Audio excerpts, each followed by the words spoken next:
Welcome all to our first virtual plenary session.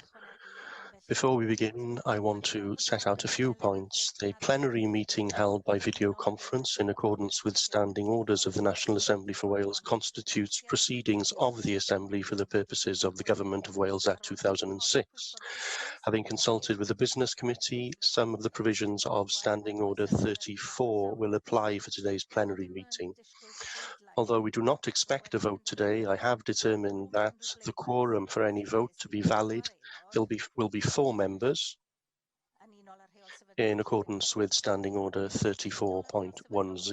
In accordance with Standing Order 34.11, weighted voting will apply, and the requirements for oral questions will be disapplied in accordance with Standing Order 34.18. I've also given notice in accordance with Standing Order 34.17 that it's not practical for the meeting to be broadcast live. A recording will be made available on Senedd TV as soon as possible after the meeting is completed, and a record of proceedings will be published in the usual way. I wish to remind members that standing orders related to order and the organisation of business in plenary meetings apply to this meeting. Therefore, the first item of business this afternoon is the business statement, and I call on the First Minister to make the business statement. Llywydd, 2 additional statements have been added to today's agenda. The first from the Minister for Health and Social Services, and the second from the Minister for Economy, Transport and North Wales. Draft business for the next 3 weeks is set out on the business statement and announcement, which can be found amongst the meeting papers available to members electronically. The next item is the statement by the First Minister on coronavirus, and I call on the First Minister, Mark Drakeford, to make his statement. Llywydd, in this statement, I will provide information to members about the steps that we have taken in response to the coronavirus crisis since the Senedd last met. In 1 week, the Welsh Government has put in place a number of measures to prevent people from gathering together, thereby slowing the spread of the virus. Simultaneously, we have been working hard across government to help people and businesses in facing fundamental changes that are affecting all parts of our society. We are doing everything possible to support our health service and all public services that support people. These changes are difficult, but they are essential. They will save lives. Llywydd, the spread of coronavirus in Wales continues to accelerate.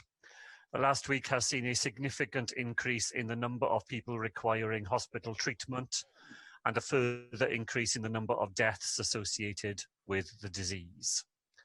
Yet it is an inescapable fact that we still stand at the foothills of the mountain which faces us. The measures put in place over the past 2 weeks will slow the pace of the virus, but that effect will not be felt immediately. The number of people who will be affected and the number of deaths will grow further.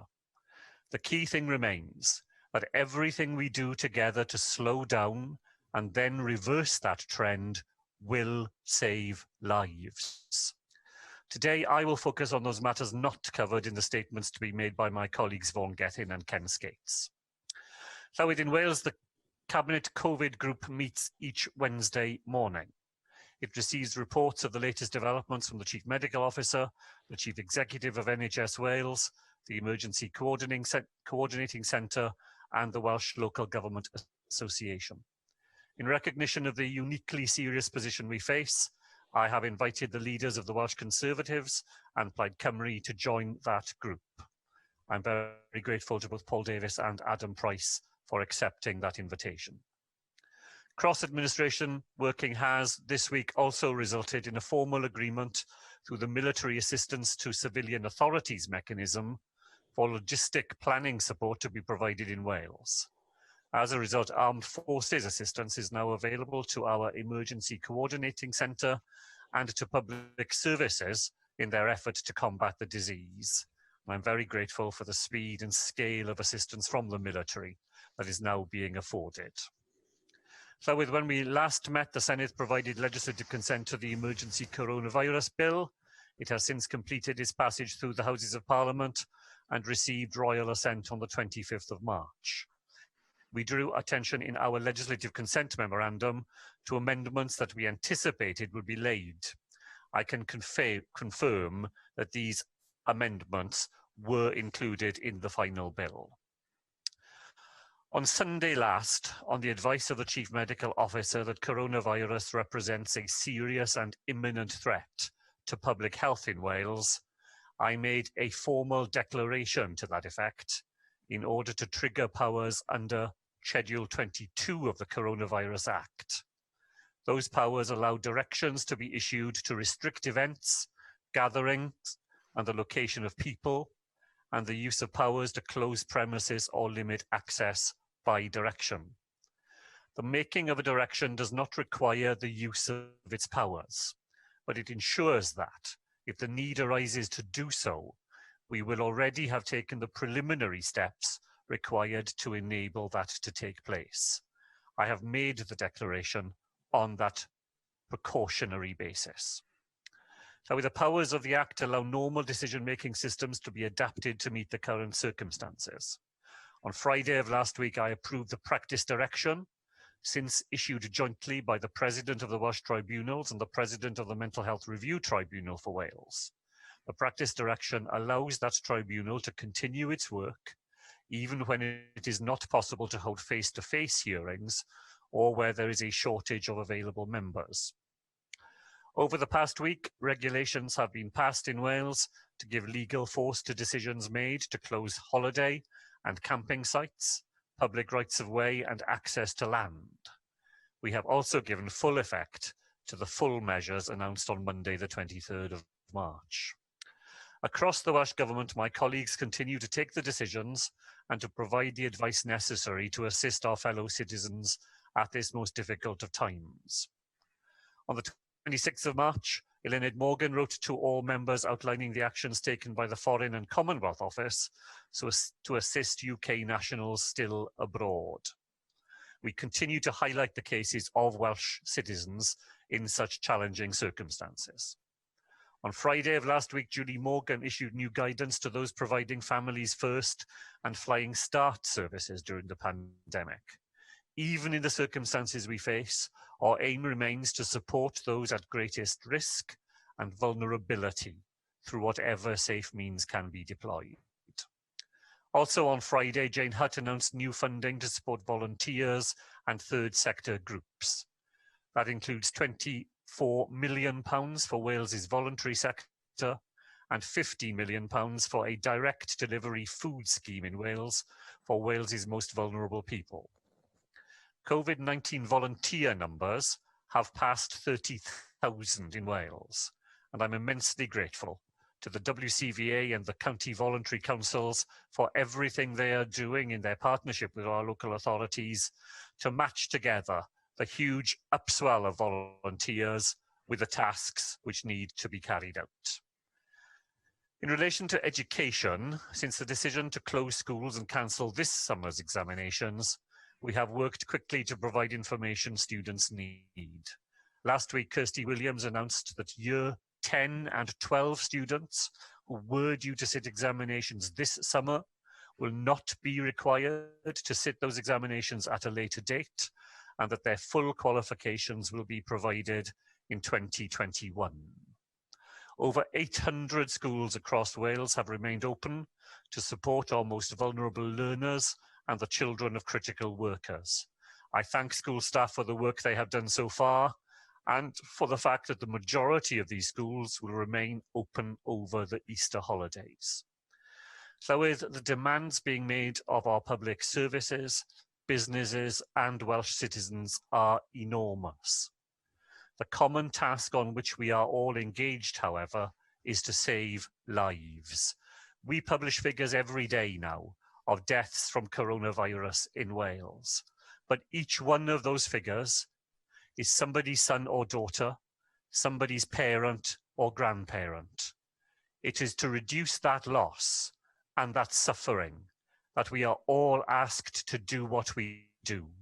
and the Welsh Government remains fully and single-mindedly focused on that task. Paul Davies.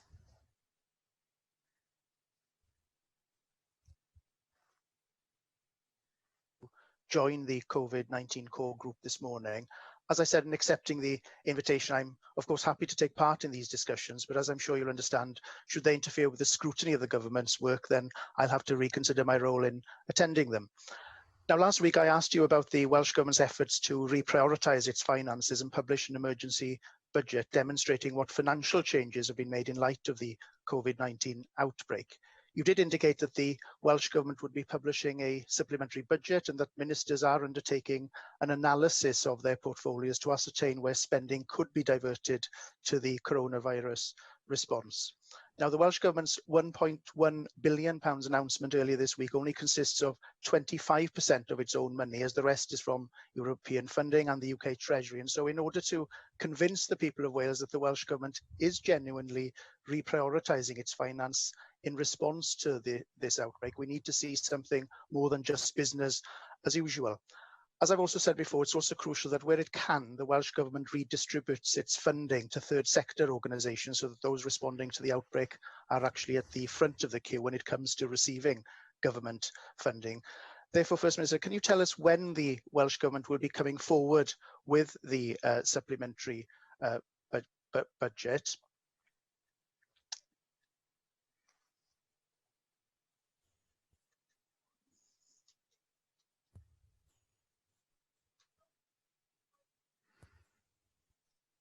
Can I just check that Paul Davies hasn't completed his questioning? Can you hear me now? Yes, I can. Right. So as I was saying, First Minister, can you therefore tell us when you'll be bringing forward this supplementary budget? Have ministers undertaken those financial reviews of their portfolios to ascertain where funding could be better prioritised? And in relation to third sector grant funding, can you confirm that the current allocations of funding, which you refer to in your statement this afternoon, are actually being prioritised to reflect the impact of the coronavirus outbreak, so that those schemes that are delivering vital support and services are actually receiving the appropriate resources to carry out their work? First Minister. I will thank Paul Davies for those questions and thank him for joining the coronavirus cabinet group this morning. My hope is that by having the most recent information available, that will assist in the scrutiny of the government's actions. I'm very happy to remain in dialogue with the leader of the opposition about how that forum can operate in the way both he and I would like it to continue. He is right to say that the Welsh Government has embarked all last week on a series of reviews of existing budgets. I don't myself think it is fair to describe £1.1 billion freed up from other commitments as business as usual. It has involved difficult decisions right across the government. That is an exercise that I have warned my cabinet colleagues we will have to repeat a number of times during the coronavirus crisis. Last week we focused on revenue in order to release as much revenue as we could for coronavirus purposes. We will carry out a parallel exercise in relation to capital expenditure across the Welsh Government. Again, the aim being to release capital from programmes which can now not go ahead in the way originally planned and to be able to reapply that resource to meet the challenges that we face. The Finance Minister intends to complete these first rounds of discussions over the next couple of weeks, and then we will be able to advise the Business Committee on the timetable that we hope to follow in relation to returning to the Assembly to regularise these matters through a first supplementary budget. Members will have seen, as I said, that £24 million has already been identified for the voluntary and third sector. And that is absolutely in recognition of the part that they are playing, as Paul Davies said, in moving to the forefront of the response being made across Wales to the coronavirus outbreak, both through voluntary effort by releasing people for new duties, by strengthening the response they're able to make at community level, and we intend to go on supporting that sector in that work. Paul Davies. First Minister, alongside reprioritising the government's finances, it's absolutely critical that the government urgently addresses how it best supports and protects the most vulnerable in Wales from the threat of coronavirus. And I know your statement refers to support for vulnerable people, and I'm pleased that some progress is being made. But can you tell us what work the Welsh Government has done to allow people to register themselves for additional support in Wales, and how that scheme is being promoted so that anyone who feels that they need additional support can notify the proper authorities? Now, there are also concerns that the coronavirus outbreak may lead to a domestic abuse pandemic, according to the founder of the Stand Up to Domestic Abuse organisation. I understand that the Welsh Government is looking at this, but could you tell us a bit more about the messaging and public campaigning the Welsh Government is considering to highlight the support available to those living with domestic abuse during this period, and what lessons have been learnt by the way other countries across the world are tackling domestic abuse at this time? And 2 weeks ago, I asked you about the steps the Welsh Government is taking to ensure that those people who are now self-isolating are able to get the essential items that they need on a regular basis. And you said that government ministers were working closely with local authority colleagues and colleagues in the third sector. It's also vital that more is done to encourage volunteers to come forward and help support the NHS and other bodies to carry out their work, as well as playing an important role in terms of delivering vital supplies in the community. As I understand it, the number of volunteers per head of the population is lower than that in England. And whilst there has been some confusion, it's more important than ever that efforts are made to increase the numbers here in Wales. Therefore, can you tell us what urgent discussion the Welsh Government has had with local authorities across Wales to ascertain the number of people who are at risk of not getting the essential supplies that they actually need? And what further measures is the Welsh Government taking to help increase the number of volunteers across Wales to ensure that they can help both to support the NHS and help the delivery of essential supplies to those that actually need them? Well, again, thank Paul Davies for those. On domestic violence, he is right, of course, that the sobering evidence from other places that have been in the coronavirus crisis earlier than us is that when people are confined to their own homes, then risks. Home is not a place of safety for everybody, and for some people it is a place where real risks are posed to them. My colleague Jane Hutt has published new advice and guidance today to the sector, demonstrating how we can improve the responsiveness of services that are already there and to try to tailor them to the circumstances people now face. I know that our colleagues in the police service are particularly alert to all of this, and was discussing this with the Chief Constable earlier this morning about the measures they are putting in place to try and make sure that where crimes are committed, and an act of violence in the home is a crime, that the police will treat it in exactly that way and respond in the way that we would expect. It is a challenge, as members will recognise, when people are confined to their homes for good reasons of coronavirus. Some of the ways in which they can alert others to things that are happening in their lives are no longer available to them. And we are looking to see what has happened elsewhere, see if there are any lessons we can learn in continuing to make the services we already have on the ground as effective as they can be in these difficult circumstances. I wanted to take the question about the vulnerable and the self-isolating together, because it is really important to be clear that there are two different categories of people here. There are the 81,000 people who have been written to by the Chief Medical Officer to say that their health condition is so significant that they should remain at home for 12 to 16 weeks, and that they should not go out at all, and that they should be genuinely isolated from others who might otherwise bring harm to them.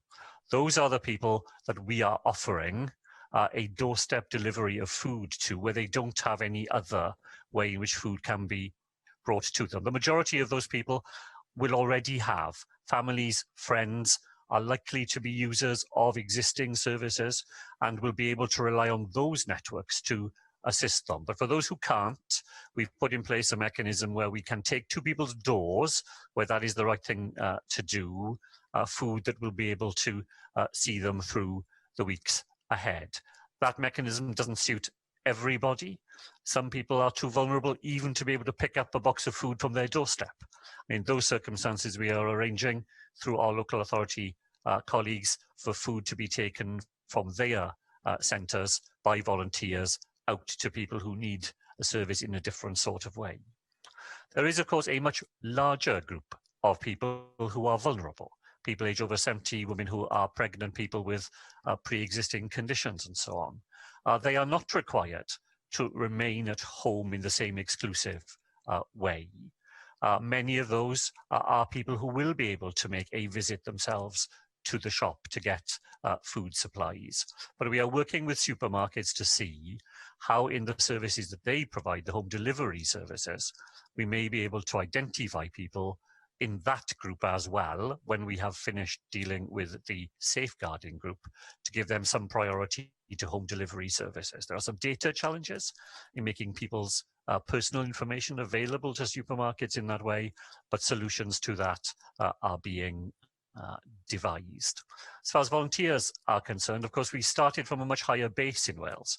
Wales has always had a higher and healthier number of volunteers than other parts of the United Kingdom. But we have 30,000 extra people who've come forward in the coronavirus crisis. They're coming through the WCVA, they're coming through the county voluntary councils, and then there's a brokerage job to be done to make sure that their offers of help are matched with those who need it. Of course, we are keen for more people to come forward because as the disease progresses, even people who have volunteered, numbers of those people will themselves find themselves not able to carry out those volunteering duties. So the best advice to people who want to volunteer in Wales is to go to the WCVA site. It's a very simple process. You can register your willingness to help and you'll be matched in your locality with people who need that help. Adam Price. May I start by extending my sincere sympathies to those who have lost family members and friends over the past few weeks, and to extend my best wishes to those who are ill at the moment, and to thank everyone who is caring for us all during this very difficult period. And may I also thank you, First Minister, for extending an invitation to me to join the national COVID group that you made reference to in your statement. If I could start by asking some questions around testing. Can the First Minister confirm that the company involved in the deal that collapsed recently was Roche? That contrary to what that company at least is claiming, that there was a confirmed written agreement with the Welsh Government to deliver 5,000 tests a day. And is it your understanding that the catalyst for the deal collapsing may have been a similar deal with Public Health England? And if that is the case, what confidence do you have in Public Health England, which has achieved, I believe, a lower level of testing so far than Wales pro rata, in their procuring now on our behalf? Will we still be independently sourcing our own capacity in terms of testing in addition to anything done on a coordinated for-nation basis? And has the government, for example, approached the Welsh universities, or have the Welsh universities approached the government to see if their laboratory capacity could be used to increase testing levels in Wales? On PPE, can you confirm that the emergency helpline that you've created for people with concerns about access to PPE will be made publicly available for individual care workers and nurses and other staff as it is in England? Local authorities that have concerns about the supply of PPE, I am told, are being advised currently not to procure their own stocks of PPE. Can you confirm, nevertheless, that they are free to do so should they wish? And in the case of care workers going into people's homes, should they not be advised to wear PPE as a matter of course to protect themselves, but also to prevent transmission to the elderly and other vulnerable groups? And finally, First Minister, on construction, the Scottish Government have issued instructions for all non-essential construction to cease at this time. You have the power to do the same here in Wales. Why haven't you? May I say, first of all, that I agree with what Adam Price said when he was sympathising with those people who have lost loved ones as a result of coronavirus. We are all today, of course, thinking about the former Assembly member Bill Powell and his family too. Vaughan Gethin will deal in more detail with matters to do with the health service, Llywydd, but as far as testing is concerned, can I say, I think a coordinated approach across the four nations of the United Kingdom is a sensible approach here. We don't want to be competing with one another for scarce resources. Adam Price is right to say that we've had a higher level of testing in Wales and across our border in recent times. But working together with colleagues in Scotland, Northern Ireland and in England gives us some resilience in the system. It doesn't preclude us from looking for supplies of our own, but this is very competitive, as members will understand, and working together is, I think, in the interests of Wales, but of our friends and colleagues in other parts of the United Kingdom as well. As far as PPE is concerned, local authorities can certainly secure supplies of their own if that's what they think they want to do. But again, they wouldn't want to find themselves competing against one another in a marketplace, because that will certainly drive the market in the direction of the suppliers rather than the people who need it. I don't think we plan at the moment to make that number a public number. The course of action for somebody in the health or social care service who has concerns about PPE is for that to be reported through their organisation and for the organisation to use that number.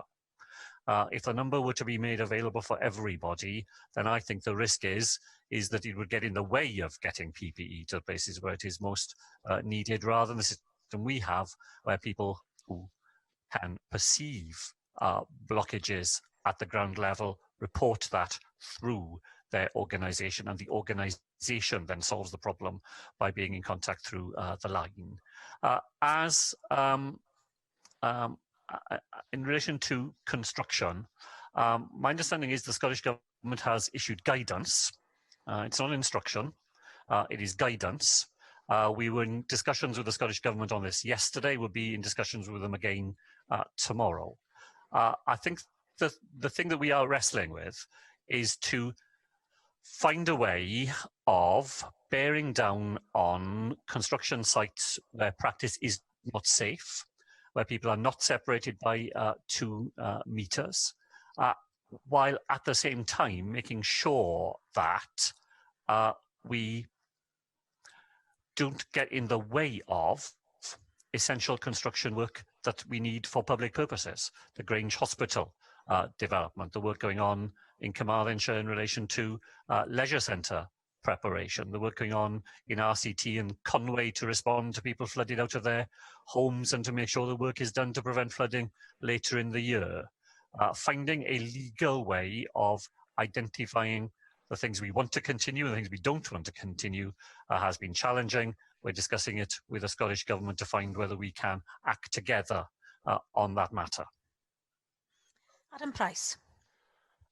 Whenever something is clouded in secrecy, obviously that makes scrutiny and accountability more difficult, and it also erodes, I think, public trust if you don't get full transparency. So, I mean, given that the government chose to tell us about the deal collapsing with this supplier, can I just ask the First Minister again if you're prepared to confirm if the company is Roche, if it isn't Roche, who else it is, And specifically, can you address this suggestion that I've heard from several sources inside Wales, several sources outside of Wales, that one of the reasons that the deal with the Welsh Government collapsed was because of a parallel deal with Public Health England. Now, either that is true or it isn't true, and it's causing a lot of anxiety, some anger in some cases. If it isn't true, dispel that now, First Minister, by saying so, or at least tell us what you know as to why this deal collapsed. So we have a deal. We believe that the deal was one that we had. I'm sorry, I'm being told you didn't hear the beginning of that. So we did have a deal. It was a deal that we had, was with Roche. We believe that it was a deal that ought to have been honoured. We now have access to a supply of tests from a consortium of suppliers. That will give us a considerable uplift in testing here in Wales. And truthfully, what I believe patients are interested in is that testing will be available, that staff can be tested and put back to work. And some of the detail of how that came about is not, I think, uppermost in the minds of people who need that testing. They want to know it's there and going to be available and available in greater numbers, and we can be confident of that. Caroline Jones. Thank you for your statement, First Minister, and my condolences also to all those who've lost loved ones to this terrible disease. The news also that a 13-year-old boy with no apparent underlying health issues has become the youngest victim of this disease drives home this very seriousness of this pandemic. We see on a daily basis how quickly the situation changes. And indeed, since your last update to the Chamber, the number of people infected globally has doubled. Here in Wales, despite stringent measures, the disease continues to spread widely. I am grateful for the work being done by your government to keep us all safe and for providing us and our constituents with regular updates. So First Minister, our NHS staff on the front line in the fight against COVID-19 quite rightly deserve our heartfelt thanks. And once we emerge from this crisis, we must explore options to reward them for their selflessness in protecting us and saving lives. However, NHS staff are not the only ones deserving our praise and support. Staff in care homes are also on the front line, and they too are experiencing shortages in PPE. And it has also been broadcast this morning that the care homes are now not able to have deliveries for the people in those care homes, which again puts staff outside shopping and exposing them to COVID-19. So First Minister, what assurances can you give the social care sector that they will receive the PPE necessary to support staff? And in terms of recognition, I welcome the fact NHS staff are to receive free travel on public transport. First Minister, does this also extend to social care staff?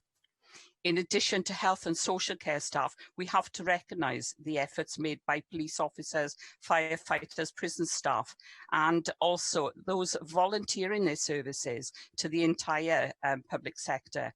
But it's not just the public sector. Across the private sector, all the stops are being pulled out to ensure we have access to life's essentials. So unfortunately, despite their best efforts, not everyone can access these supermarket deliveries, as I've highlighted. And I've been contacted by a number of constituents who have not been deemed extremely vulnerable by NHS Wales, and yet due to various disabilities are unable to physically go shopping. So prior to this outbreak, these constituents have totally depended upon supermarket deliveries. So now that delivery slots are being reserved by constituents, my constituents face a stark choice between starving or playing Russian roulette with an extremely infectious virus. First Minister, what discussion have you had with the UK government? I note that you have had a discussion with the UK government on military personnel, but I'm asking, does that extend to deliveries to people such as these? The longer this outbreak continues, the greater impact it will have on our most vulnerable in society.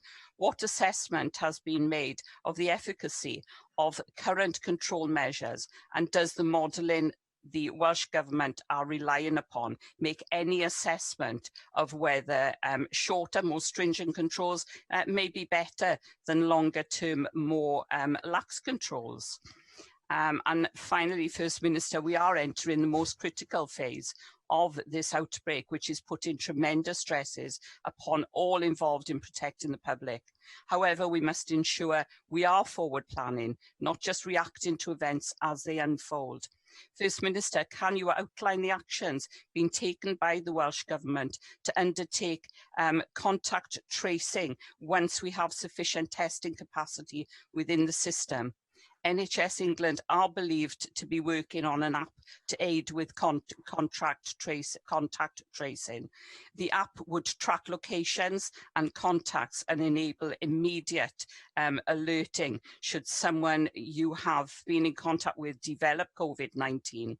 First Minister, what role is the Welsh Government playing in the planning of this phase, and what actions are you taking to ensure such moves do not infringe upon our civil liberties? And thank you once again, First Minister. And if we all heed the medical advice, we should defeat this disease sooner, much rather than later. Thank you. Diolch yn fawr. First Minister. Diolch yn fawr. Thank you to Clan Jones for those questions. I'll try and deal with them as rapidly as I can. As far as PPE for care staff is concerned, they are part of the supply arrangements for PPE, and significant amount of PPE was released to care homes in Wales on Monday and on Tuesday of this week. A pack of PPE going directly to every residential care home in Wales. Where care homes are struggling in terms of access to food, then Mentera Business, an advice organisation we have in Wales, is contacting care homes to provide them with assistance in that area.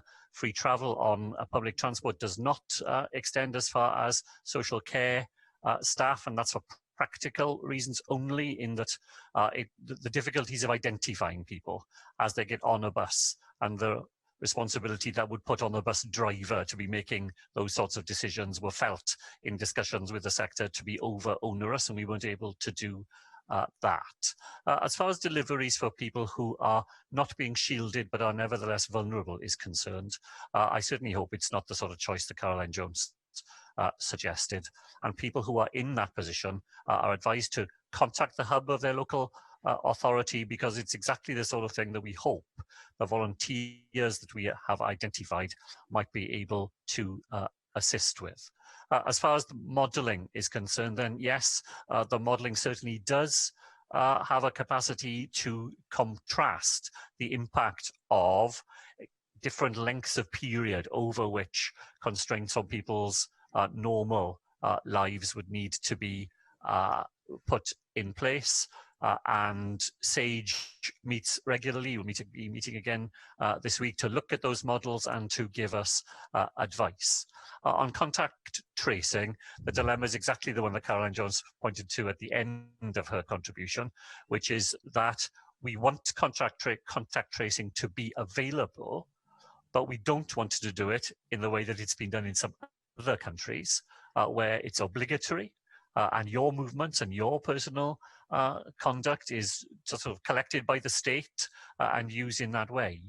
It would have to be available to people who chose to contribute their data in that way, and then to make use of it for their own safety. But the decision about it at this point, in the sort of society we are and want to be, would rest with the person who owns the data. That's to say, you, me, and each one of us individually, rather than being done on a compulsory basis organised through government. Lynn Neagle.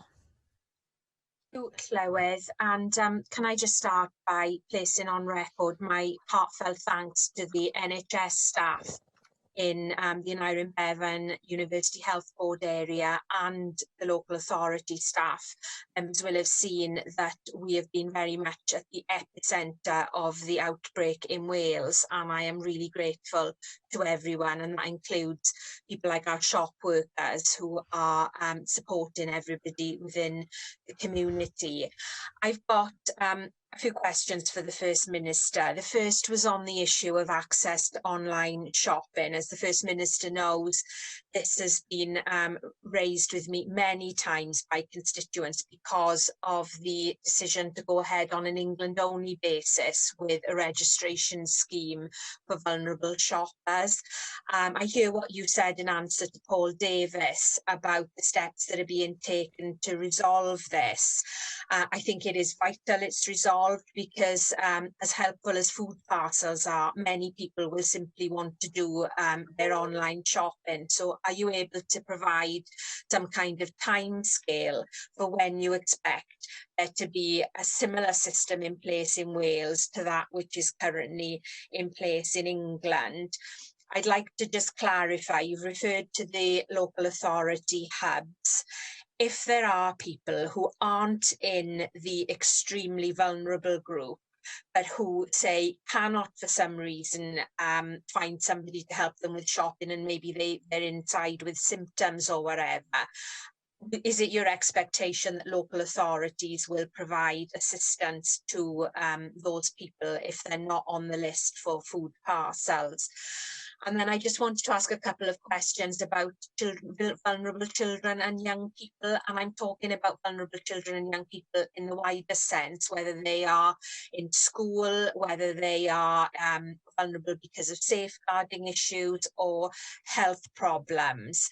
I'd like to ask what steps you are taking to ensure that the needs of vulnerable children are being closely monitored throughout this process. We know that for some children, home is not a refuge, and we need to make sure that these children don't slip through the net.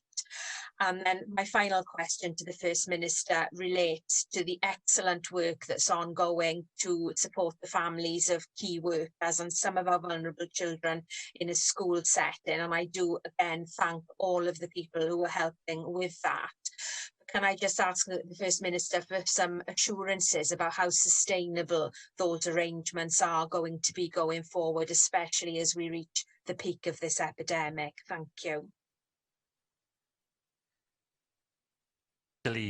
About our colleagues in Gwent, in the health service and the wider public services, there for everything they are doing, and they are at the forefront of the epidemic in Wales. We think very much of them. In relation to online shopping, we are in discussions with supermarkets. Leslie Griffiths, my colleagues, had discussions with them this week, and we go on doing that. The first port of call has to be to make sure that shielded individuals who cannot and should not leave their own homes for an extended period, that they come first. Where there are people outside that group who are in a similar sort of position, they've got no family or friends or other networks they can rely on, then using the local authority hub as a clearinghouse to put volunteers in touch with them is the next step for them. Can I echo what Lynn Eagle has said about vulnerable children?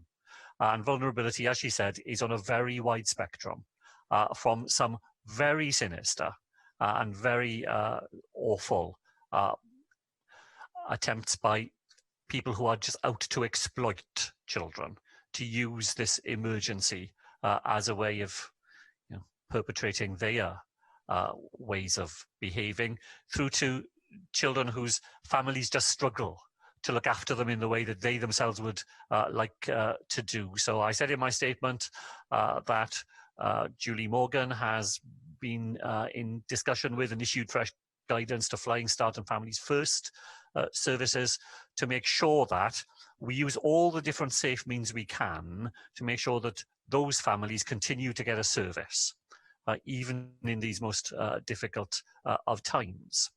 School does remain a place where vulnerable children are able to get help. Now, as Lynn, I know, will recall, there was a fear over one weekend that large numbers of children would present themselves at school. And in fact, it's about 1% of the school population who are in school today. Now, the other side of Easter we have to prepare for what might be a different set of circumstances where more people are ill and more people need to rely on that service. And that's why we're in discussions with the teacher unions and with local authorities, hugely appreciative of the efforts they're already making, but to be prepared for the way that service may need to be adapted the other side of Easter if we're facing even more challenging circumstances. I've already extended the time for this statement, but I will call another couple of speakers if I can have succinct questions and answers. That would be useful. And just to give reassurance to everybody that everybody present in the plenary today will be called at one point during the afternoon, though not necessarily for all the statements that they've requested to speak in. Angela Burns. Diolch, Lawrence. Good afternoon, First Minister. I've just got a couple of quick questions to ask you on your statement. You, of course, talk about the Coronavirus Act and various schedules of it being enacted, namely 8, 15, 10, and various parts. Could you just enlighten us as to how you're disseminating that through local authorities and through other appropriate bodies and ensuring that the new provisions of the Act are appropriately applied at the correct time and in the correct manner, neither too heavy-handed, but do what we need to be done, and how you're getting that out. I was very grateful for your intervention for West Wales in particular, but I know North Wales had a problem with camping and caravanning sites and the issues that happened with the bank holiday weekend. Could you outline if you have any any tools in your armoury to be able to tackle self-catering cottages, because there are still an enormous amount of holiday lets, particularly in West Wales, where we are seeing people still coming down for holidays or to self-isolate. My third and final question is, now that you've seen the whole lot in the round and you look across all the portfolio holders, the work that they're doing, are you able to give us an indication of where you believe that Wales may still be overexposed, either in terms of lack of facilities, lack of equipment, lack of staff? Are there any particular areas where you have specific concerns? And First Minister, at the end of your statement, you very rightly reminded us all that every loss of life is a family that's broken and hearts that are, broken. And I wanted to share with you as well and join with you in offering my condolences. My thoughts are also with all those who are ill, and grateful thanks to everybody who's come together, from the people we immediately think of, which is our NHS and our social care staff, but all the way through to the unsung heroes, the communities that have pulled together, the emergency services, the delivery drivers, the shelf stackers, the people who just keep the lights on. So may God bless them, and I salute each and every one of them. So thank Angela Burns for that, and particularly what she said at the end. I was very conscious in my statement that, we use a lot of figures, don't we? We're always asking about percentages of this and numbers of that, and we track the figures every day. But when it comes to people who are at the very worst end of coronavirus, every one of those is somebody who mattered hugely to somebody else, and we really mustn't lose sight of that human cost as we continue to grapple with all the challenges that the disease poses to us. On the Act, Angela Burns is right, it gives different sorts of powers to different types of authorities. The Welsh Government has powers, local authorities have powers, the police, of course, have enforcement powers. And I've had discussions this morning with the Lead Chief Constable for Wales in this area, and I want absolutely to support the way in which police forces in Wales are using their powers. They use them to educate and to persuade, and it's only when those things don't work that they move to using their enforcement powers. But where enforcement is necessary, then equally I fully support our police service in using those powers. The vast bulk of our fellow citizens respond fantastically to what is required of us. When there are a few who don't and put others in danger, then we rely on our police services to keep the rest of us safe. And I'm very keen indeed to make sure they know that they have the support of the Welsh Government in the very difficult job they do. Part of that, of course, has been around self-catering accommodation, and I asked for specific reports over the weekend, both the North Wales Police and through David Powys, as to whether or not the police service believed that there was a further influx of people into those areas. On the whole, their view is that the numbers are low, that they were turning some people back. And let's be very clear with people, a journey to a self-catering accommodation is not an essential journey, and therefore people ought not to be making it. There is a different issue with people who are already there and what course of action they should take. But no new people should be thinking that this is a good weekend to go and visit North or West Wales. That's not the way that we will get a grip of the virus. In relation to Angela Burns' final question, I think the things that worry us are the things that worry the rest of the United Kingdom. You know, levels of illness and self-isolation amongst key staff. And whether we can manage to get as many of those people back into the front line as possible. Whether we have the supply of ventilators that we might need at the point when there is the most urgent need for them. As we use our stocks of PPE, you know, it's a finite stock. How fast are we going to be able to replenish it so we've got more there for the future? I don't think those are Welsh vulnerabilities. We've said many times, haven't we, you know, the Assembly was created for Welsh solutions to Welsh problems, and coronavirus is not a Welsh problem.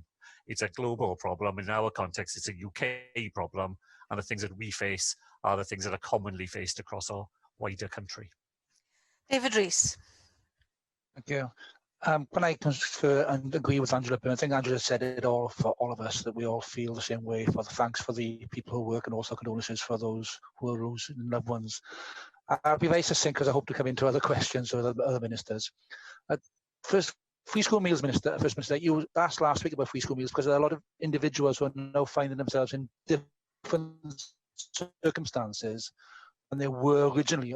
Perhaps their children weren't on free school meals originally, but because of situations, they've now lost work, they've been unemployed, and therefore they've now been in a situation where their children may be entitled to free school meals.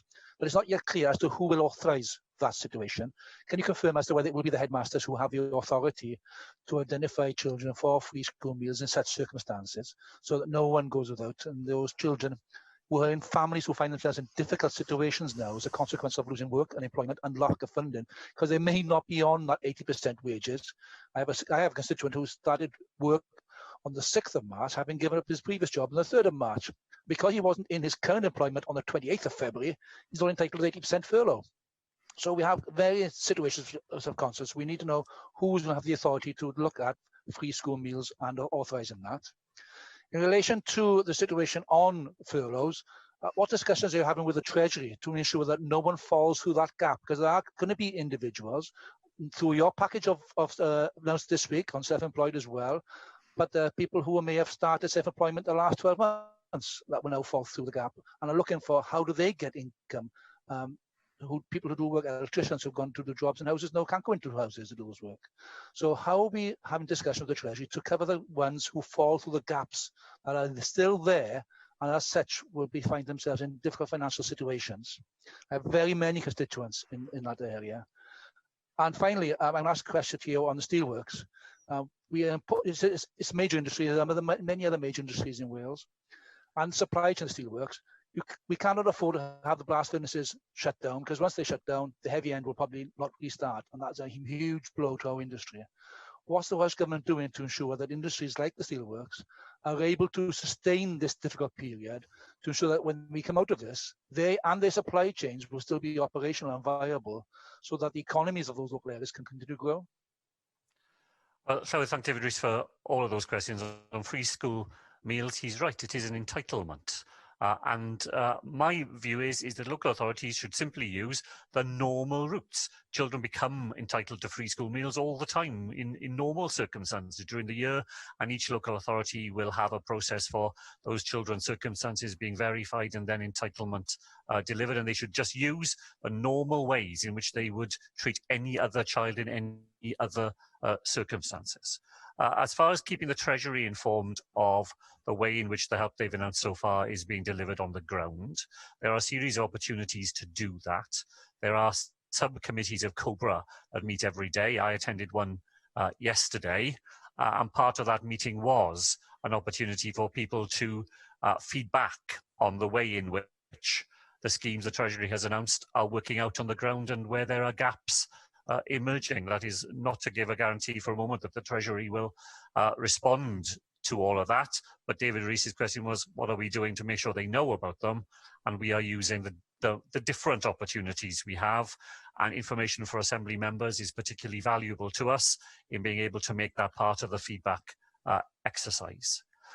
Of course, as the local member for Aberavon, it's completely understandable that David would want to highlight the plight of the steel industry, but government officials are in constant dialogue with Tata around the blast furnace, around the challenges that the company is facing. And my colleague Ken Skates is due to speak with senior executives from Tata on Monday of next week.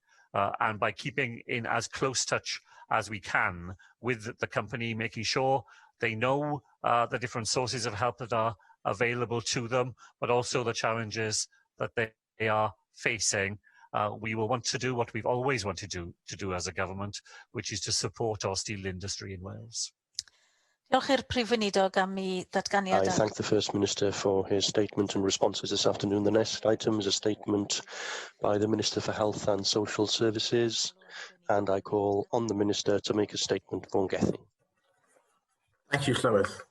We continue to see, as expected, an increase in the number of confirmed coronavirus cases in Wales. Sadly, we have also seen more deaths. My deepest sympathies go out to those families who have lost loved ones, and my thoughts with those who are still critically ill. These are truly extraordinary times. However, the response from across our public services has also been truly extraordinary.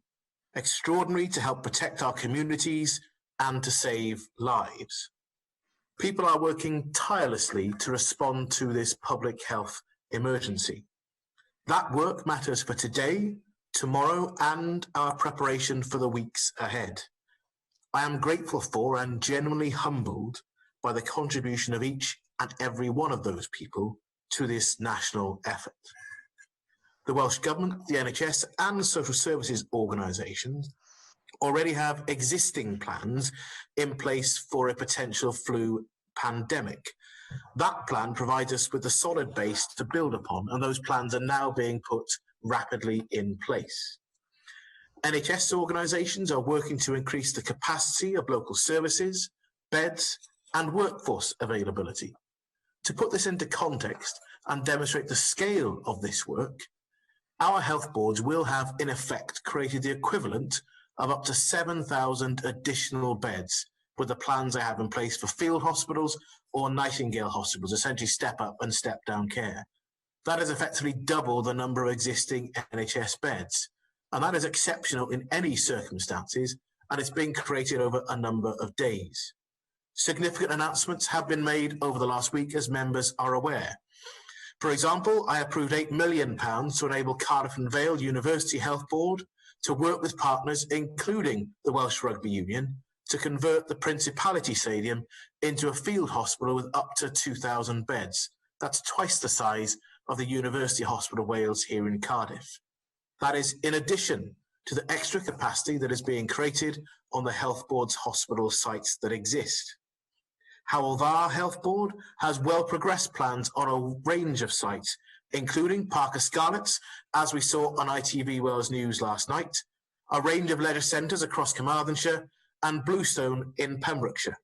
Swansea Bay Health Board has, with its 2 local authorities, identified leisure centres and the Bay Studio in Llandarcy.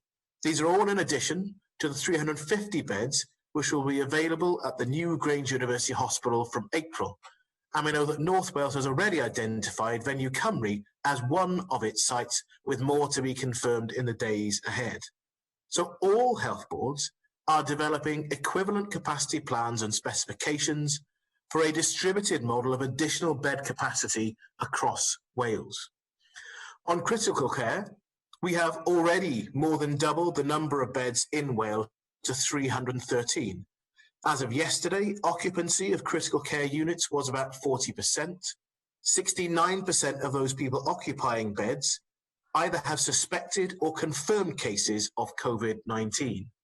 We will continue with the rapid expansion of critical care bed numbers, which will be supported by the purchase of over 965 additional ventilators, with further options to purchase or manufacture ventilators being urgently explored.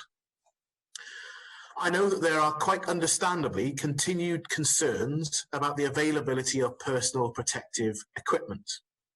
Over the weekend, more than 600,000 additional FFP3 respirator masks were delivered to health boards for onward transmission to primary, community and hospital sites, as well as commissioned services such as independent mental health hospitals and hospices.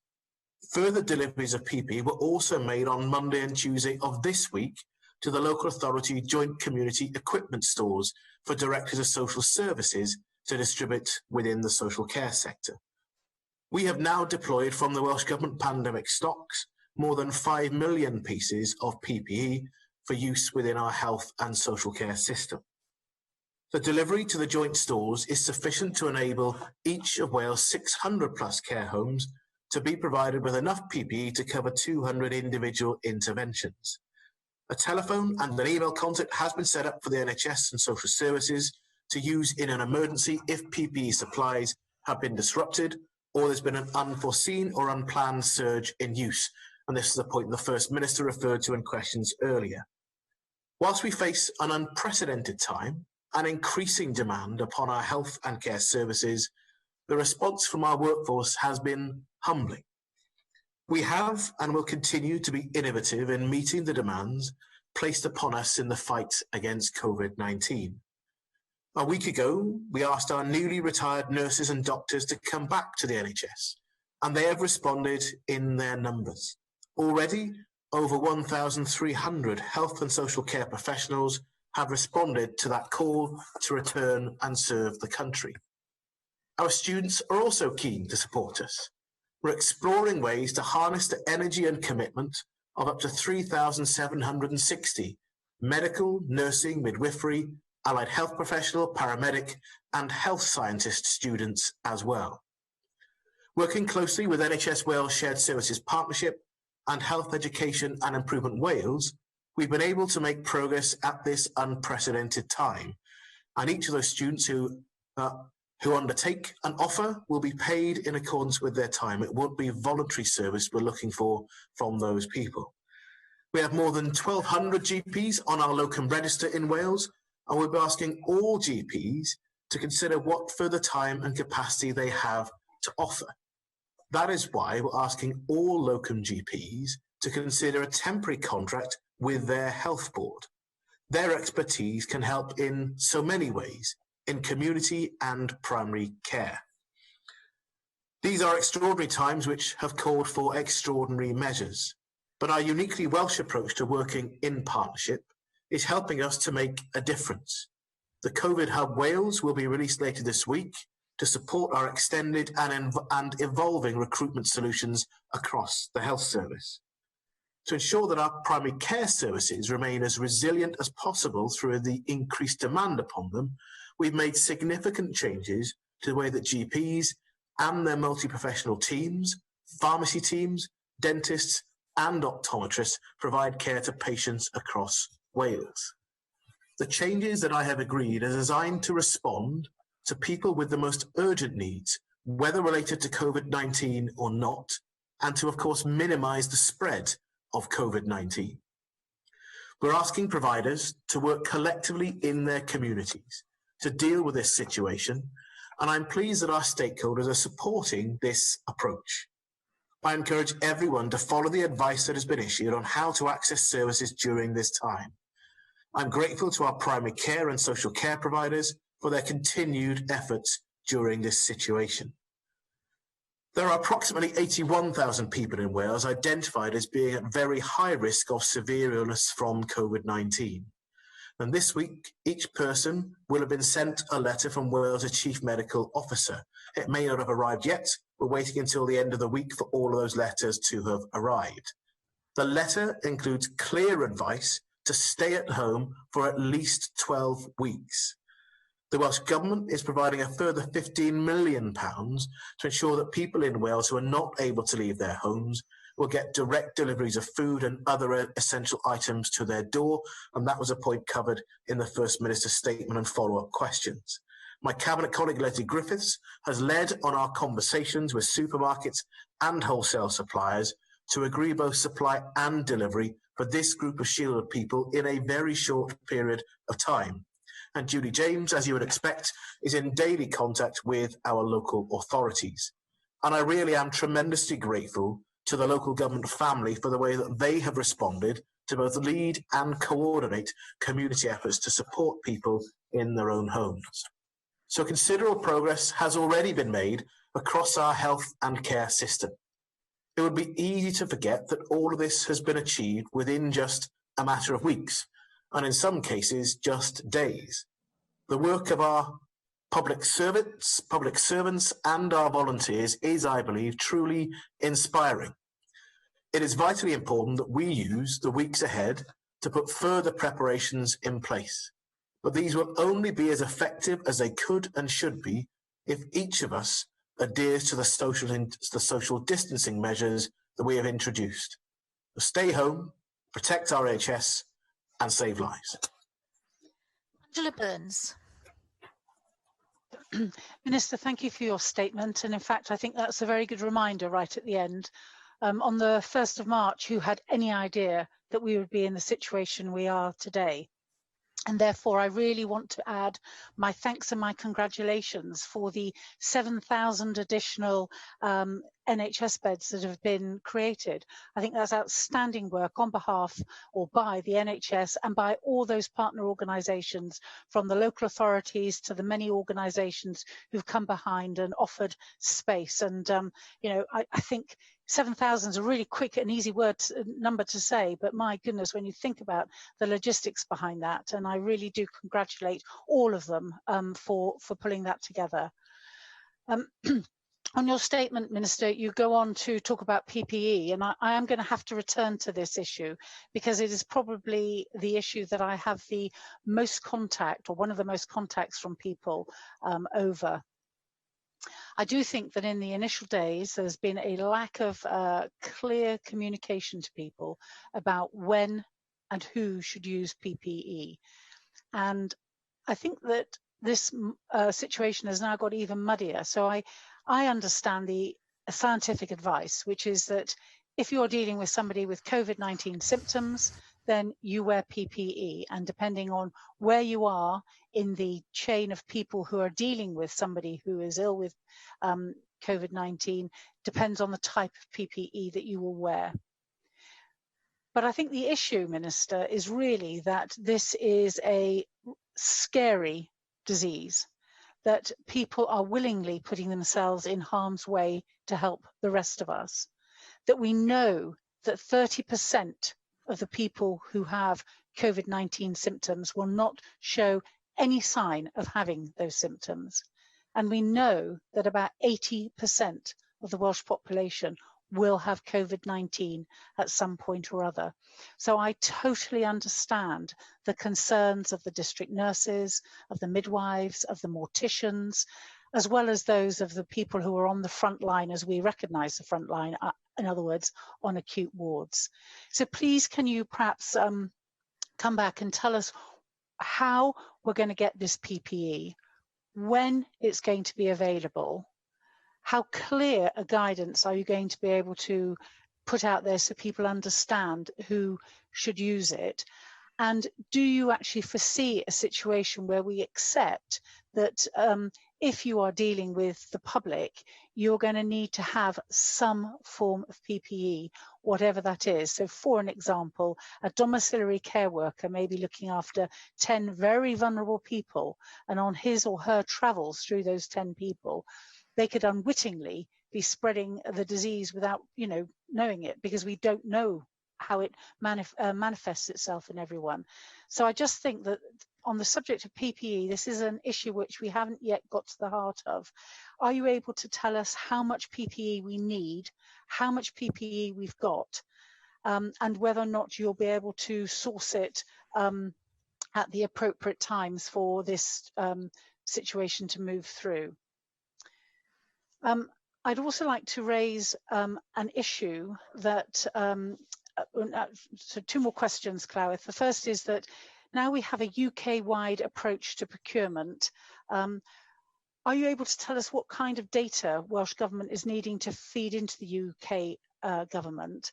Do you have a really good handle on the forecasted need for equipment such as ventilators, PPE and testing kits?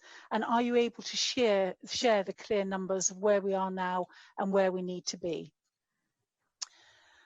Finally, Minister, I understand that ethical guidelines are being drawn up to help doctors prioritise patients for hospital admission and treatment.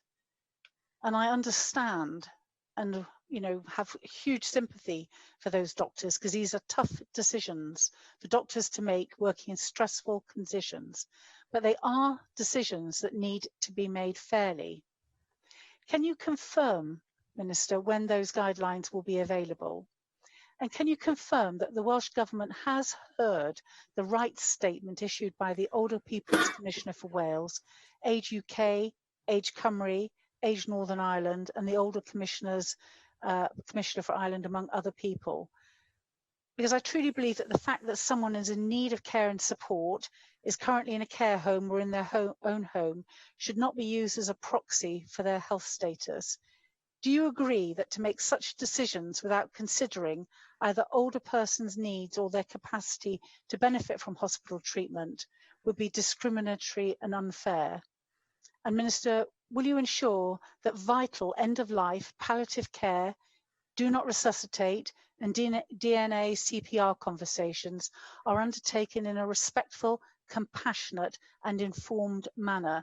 And will you undertake to provide guidance on this issue? Because I have been approached by many older people and disabled groups who are feeling under enormous pressure to sign up for things that they haven't had a conversation about and don't want to sign up. Everybody has rights and everybody wants to try to beat this awful disease. On Gethin. Thank you for the questions. On the 7,000 extra beds, I'm delighted that the Health Service has been able to not just undertake this work in the most difficult of circumstances, but with the response from partners. I think it's entirely appropriate that Angela Burns has welcomed and recognised that to the local government family, wider partners, and of course the support that we've now been provided with by the Army in recent days as well. So it is a real national effort, and it does show what our committed public servants are capable of in times of crisis. I'll deal with your points on PPE. In terms of our stocks, we're releasing our pandemic stocks that we have built up. The need for the amount of resupply rather depends on the outbreak. And because we can't accurately forecast when the outbreak will end, we can't accurately forecast how much we'll need, but we'll know need to resupply at several other points. And I've had conversations with the other cabinet ministers for health in the other three national UK governments. We spoke on Friday and again yesterday, and we'll be talking again tomorrow. And at each point in time, each of us have made points about the need to have a UK mechanism to procure and bring in supply of personal protective equipment into the UK, and then for a properly equitable distribution to each of the four nations. And there's agreement on doing that. And that's a point that myself, Jean Freeman, and Robin Swan have made, and I'm pleased to say that Matt Hancock has confirmed that he agrees that is exactly what should happen. On the guidance that you mentioned, there's a real challenge here, and I recognise the point you made about the fact people are worried, people are concerned whether they work in health and social care or not. Then the issue about the trust in the guidance as well. Part of our difficulty has been widespread demand for PPE in any and every setting. And the revised guidance that is being undertaken, there's a rapid review of the guidance. So all of the chief medical officers across the UK are cited on it. There's been a range of all of the medical royal colleges have contributed, and frontline staff too. And that's been important because there appeared to be a loss of confidence in the guidance and in the way that guidance was being implemented. I expect that rapid review to be available imminently, and when it is, the important point for governments is to be able to not just confirm what that guidance is to staff, but both who does need PPE and what form of PPE, but also for those people that don't need it. And it's really important that that guidance would deal not just with the settings and the tasks that people have for PPE, and that's the basis on which it should be provided, rather than whoever happens to employ them. And it will then be our task to make sure that the supply actually matches that guidance. On ventilators and testing kit, I've given some updated numbers in this statement. Again, we're taking part in UK-wide procurement mechanisms, as well as some of our own procurement as well. And the challenge, again, about what do we need, that will be partly about the progress of the pandemic, but I'm happy to continue to give updates, not just in the conversations I have with health spokespeople, but in public as well, and to the mini Senedd as it meets and the people of Wales. And your final point on ethical guidance, I agree with you that there has got to be a proper decision-making framework to help our staff to make really difficult choices. And it can't be telling people that you need to get out of the way because you're no longer valuable. That is exactly what should not happen.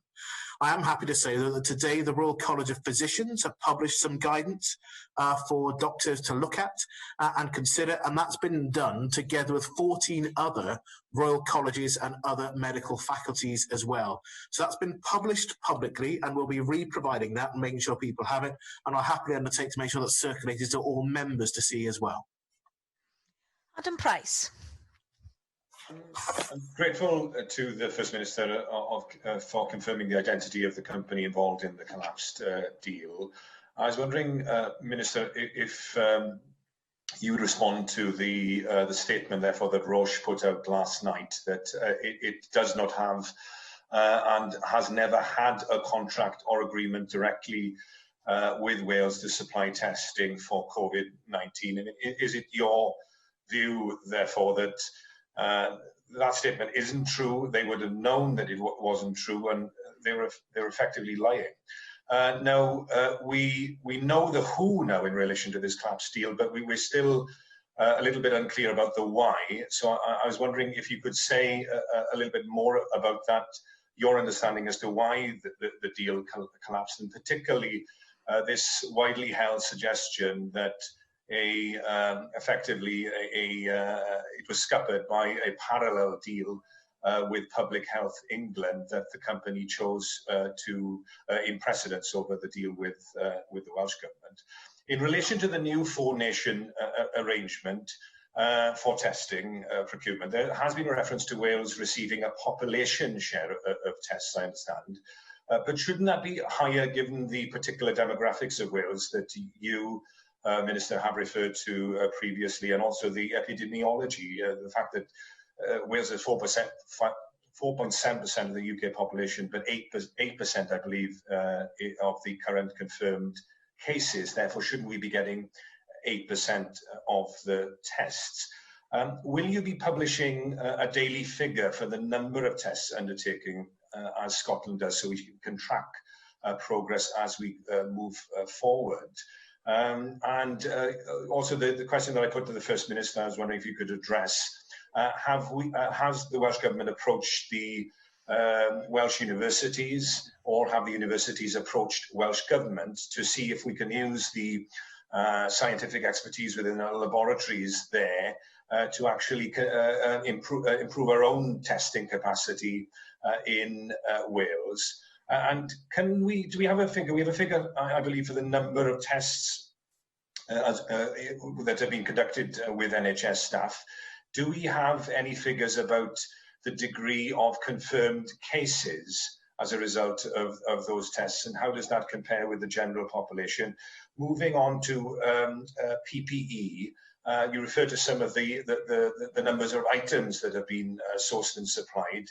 Do you have, Minister, an idea of the number of total people that currently you're advising require PPE? It would be interesting to see if you have figures, just to have some sense of that.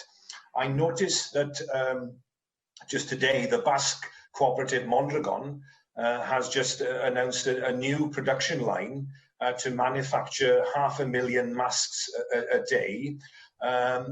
Will you be approaching Welsh manufacturers to see if we could manage the same here in Wales in order to improve our own level of supply. And just finally, on the issue of local authorities, I touched on as well.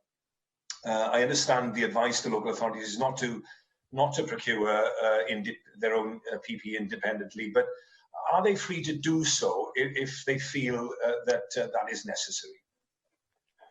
On Gethin. Okay, just with that final point first, there's no legal bar to a local authority going off and procuring an alternative source of PPE. We're trying, though, to have a coordinated approach to the acquisition of PPE and then its transfer across Wales. And in terms of manufacturing supply, not just PPE, but other items will be useful in the response. We've had a significant amount of inquiries and offers of help and interest, and that's now being channeled through a consistent team in the Welsh Government. There's cooperation between my officials and Ken States' officials to make sure we're getting to the right people to support businesses in Wales, but also to understand the potential procurement issues. Now, part of that is actually about understanding the value of the offer that's been made, because you'll understand that whilst lots of people may make an offer of support that at surface level looks impressive, we need to make sure that people can deliver what they're saying they can do and that's actually going to be effective. And in terms of putting about the requirements for PPE, well, that will really depend on the revised guidance as to the amount of PPE that we need. If the guidance changes either about the type of PPE that is to be worn or the variety of settings and tasks which is to be worn, we'll need obviously to acquire more PPE, and not the acquisition of PPE will need to reflect what is in the guidance, as I said, in response to Angela Burns. In terms of the written agreement that we've had, I just don't think it's at all helpful for me to get into a war of words with a company, when actually my job, I think, is to make sure that we are diversifying our supply and our capacity for testing and making the maximum use of it to provide the maximum benefit. That's what I'm focused on. And so I'm not going to get drawn into matters that I'm sure in the months ahead, when we're past this, we'll want to look at in much more detail. That's why I was able to announce on the weekend we've diversified our capacity to increase it this week and in the next 2 to 3 weeks to get up to about 5,000 tests here in Wales, not relying on any share from UK-wide arrangements. And in that deliberate diversification of supply and capacity, we have, of course, been having conversations with universities for some time about where they may be able to help to provide that. And in terms of what is a fair share from the UK-wide picture, we signed up to arrangements, as indeed have the Scottish Government and the Northern Ireland Executive, to try to acquire the maximum amount of capacity possible across the UK. Now, we may start from a population share, but actually I think when you look at what is a fair share and what is capacity, I'm confident we'll flex that as it's required across the UK. Wales and our share and our need today may be very different in 3 weeks' time, when other parts of the UK may have greater need, and that's the point. How we have our ability across the UK to provide increased capacity and to meet the needs of people right across the UK, and to make sure that we get our fair share of that. And in terms of your broader point about updated numbers for testing and staff, we'll be providing updated numbers throughout the weeks on the numbers of our frontline staff that have been tested and those who are able to come back to work and those that are confirmed. I don't have the numbers with me, so I won't try to make them up for you, but we will be providing more clarity on what our testing regime has produced. We're obviously in a better position than some other parts of the UK, because we started testing frontline staff at an earlier point in time. So there are already some of our frontline members of staff that have returned to work promptly because they had the right diagnosis, and will continue to do that and to be transparent with the public about the numbers of people doing that and what that means for our public services. Caroline Jones. Thank you for your statement, Minister. There has been much criticism about the lack of testing in Wales, and comparisons are being made with other countries. I won't rehash the arguments about the failed deal to secure additional testing for Wales, but what assurances have you received from the UK government and the other home nations that we are not competing for the same limited supply? South Korea is cited by the media as an example we should be following. South Korea did not start, though, from a standing start, because they already had significant testing facilities prior to this outbreak due to ongoing issues with SARS. Minister, have you discussed with nations outside the UK, such as South Korea, the best way of ramping up our testing regime?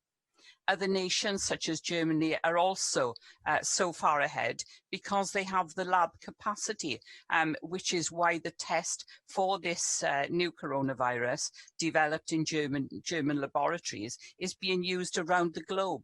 Minister, I accept that increasing testing is not just about buying a stock of reagents. We need personnel to collect samples, a vast logistical network to move the samples, trained lab technicians to conduct the test, and IT infrastructure to collate the results. We are far behind where we need to be. Minister, can you outline the discussions you have had with the pharmaceutical sector in Wales regarding their role in supporting the fight against coronavirus? And can you also outline the steps the Welsh Government are taking to ensure we can meet not just the immediate testing needs, but also for future demand? This is a global pandemic, and we are facing a new, mostly unknown virus, so we do need a global response. Can you outline how public health officials and researchers in Wales are working with other nations to tackle this new viral threat? Minister, we have all received a letter from the BMA regarding issues surrounding the vulnerable patients lists. Yesterday, I was contacted by a constituent who is vulnerable, but not on the extremely vulnerable list, to their knowledge.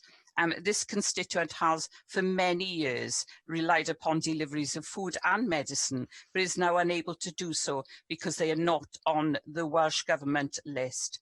According to BMA, GPs cannot assist patients as they do not have access to the lists of patients. So, Minister, what steps are you taking to ensure our constituents are not faced with a choice between starvation or possibly contracting a disease that has a strong chance to being fatal because of their health conditions? Hospitals are being erected in days and people are lining up to help in any way they can. But there has been some confusion regarding ways to volunteer in Wales following the publicity surrounding the Good Sam launch in England. So what steps are you taking to ensure that everyone in Wales who wants to help in the effort to combat this disease can do so?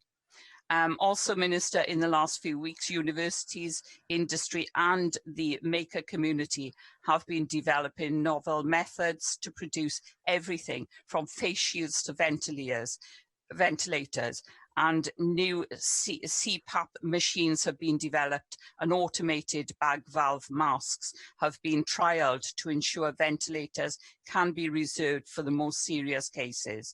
So what discussions have you had with industry and the higher education sector in Wales about increasing Wales' supply of ventilators? Diolch yn fawr. Minister.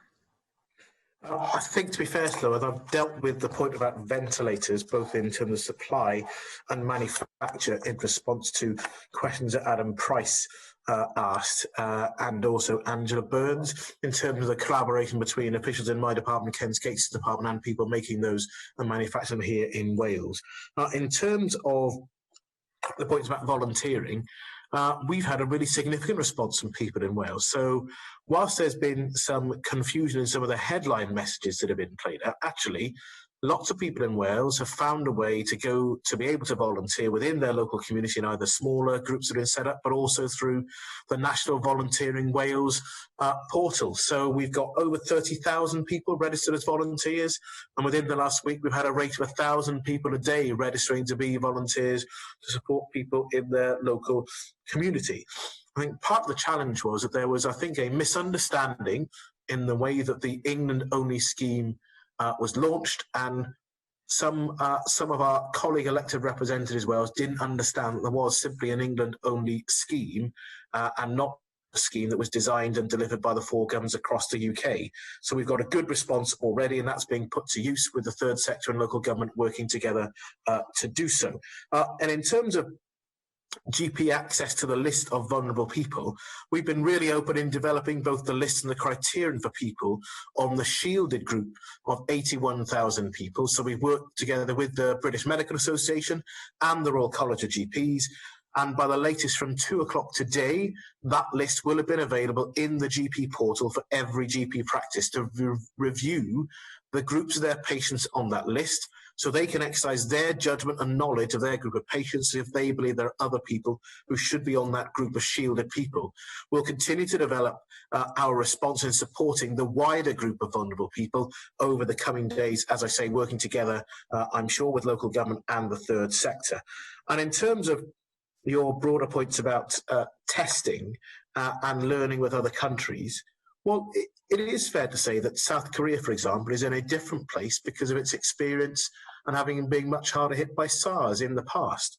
Now, there will be lessons for us to learn in the here and now, and Public Health Wales are in regular contact with public health organisations in countries in Europe and the wider world on help and advice in the here and now.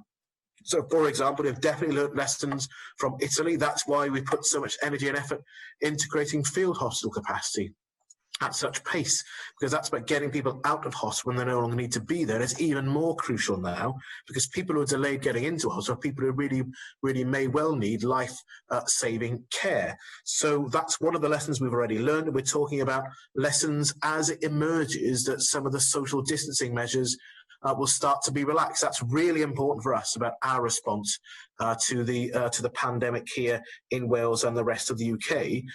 But equally, that conversation will continue. Public Health Wales are actually in a very good position in the global public health community, and certainly within the World Health Organization European region, in terms of the respect we have, the ability we have to share learning on a variety of different topics. And that will be really important to look back about what's happened, to learn lessons where we think we may have been able to make different and better choices during the period of this pandemic, but also for the future. And that will be a whole society-wide conversation, because if we want to have extra capacity in place for a future pandemic, we need to fund that and create that capacity and have that ready and available.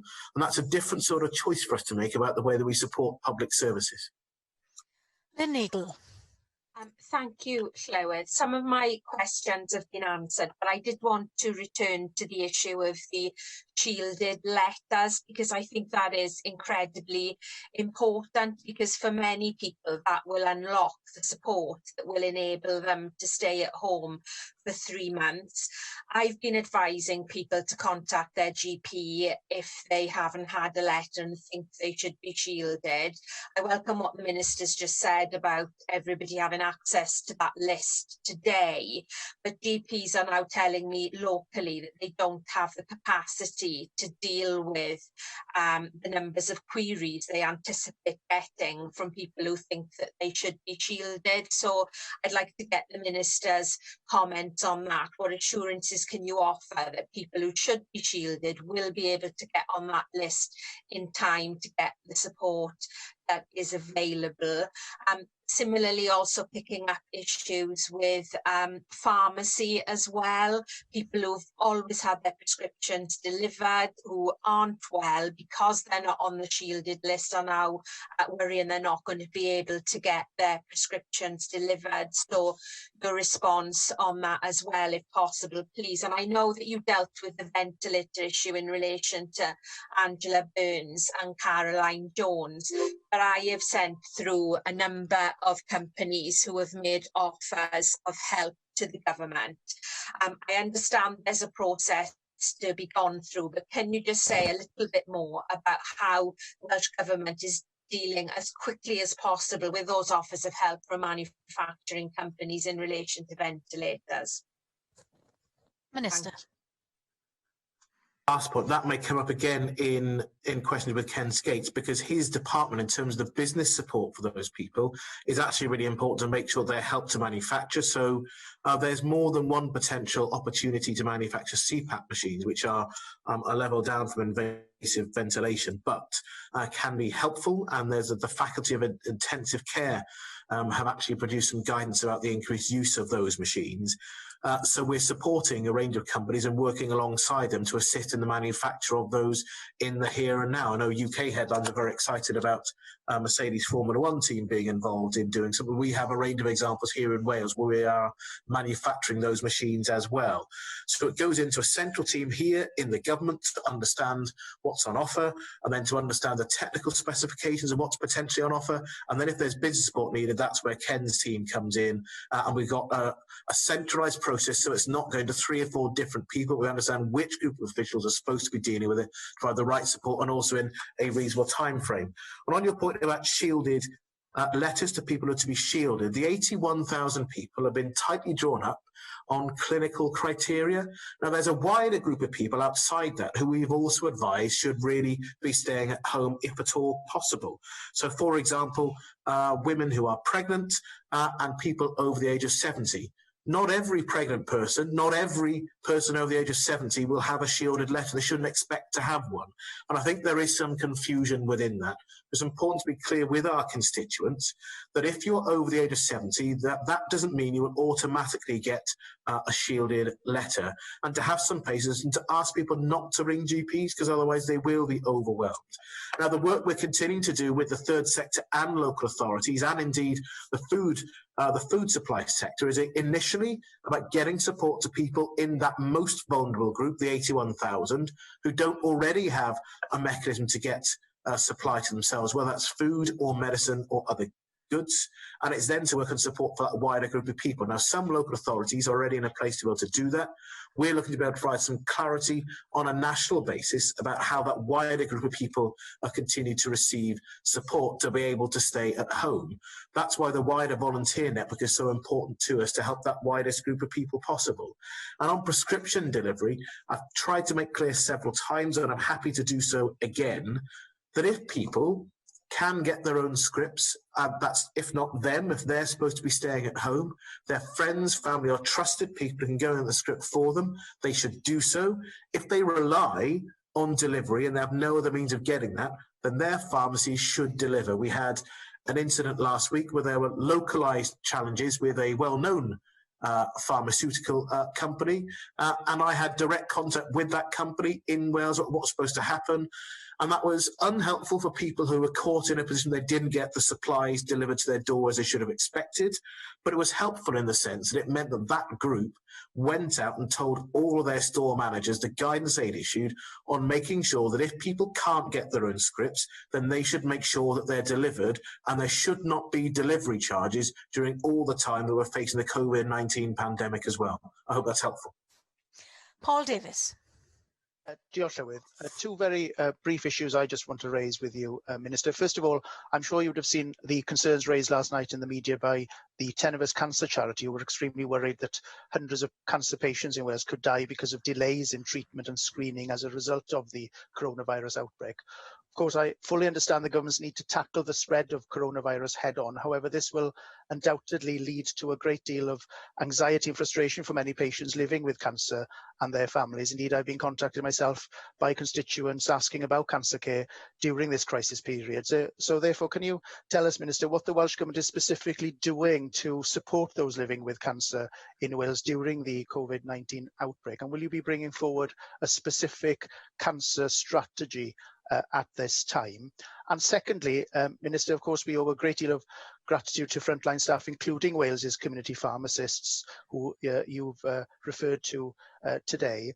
However, respecting social distancing is proving difficult in many pharmacies due to their design up and down Wales. You basically can't keep 2 meters apart, for example, in many of our pharmacies. So can you tell us what additional guidance and support the Welsh Government is giving to pharmacists to help them address some of the significant challenges that they're currently facing?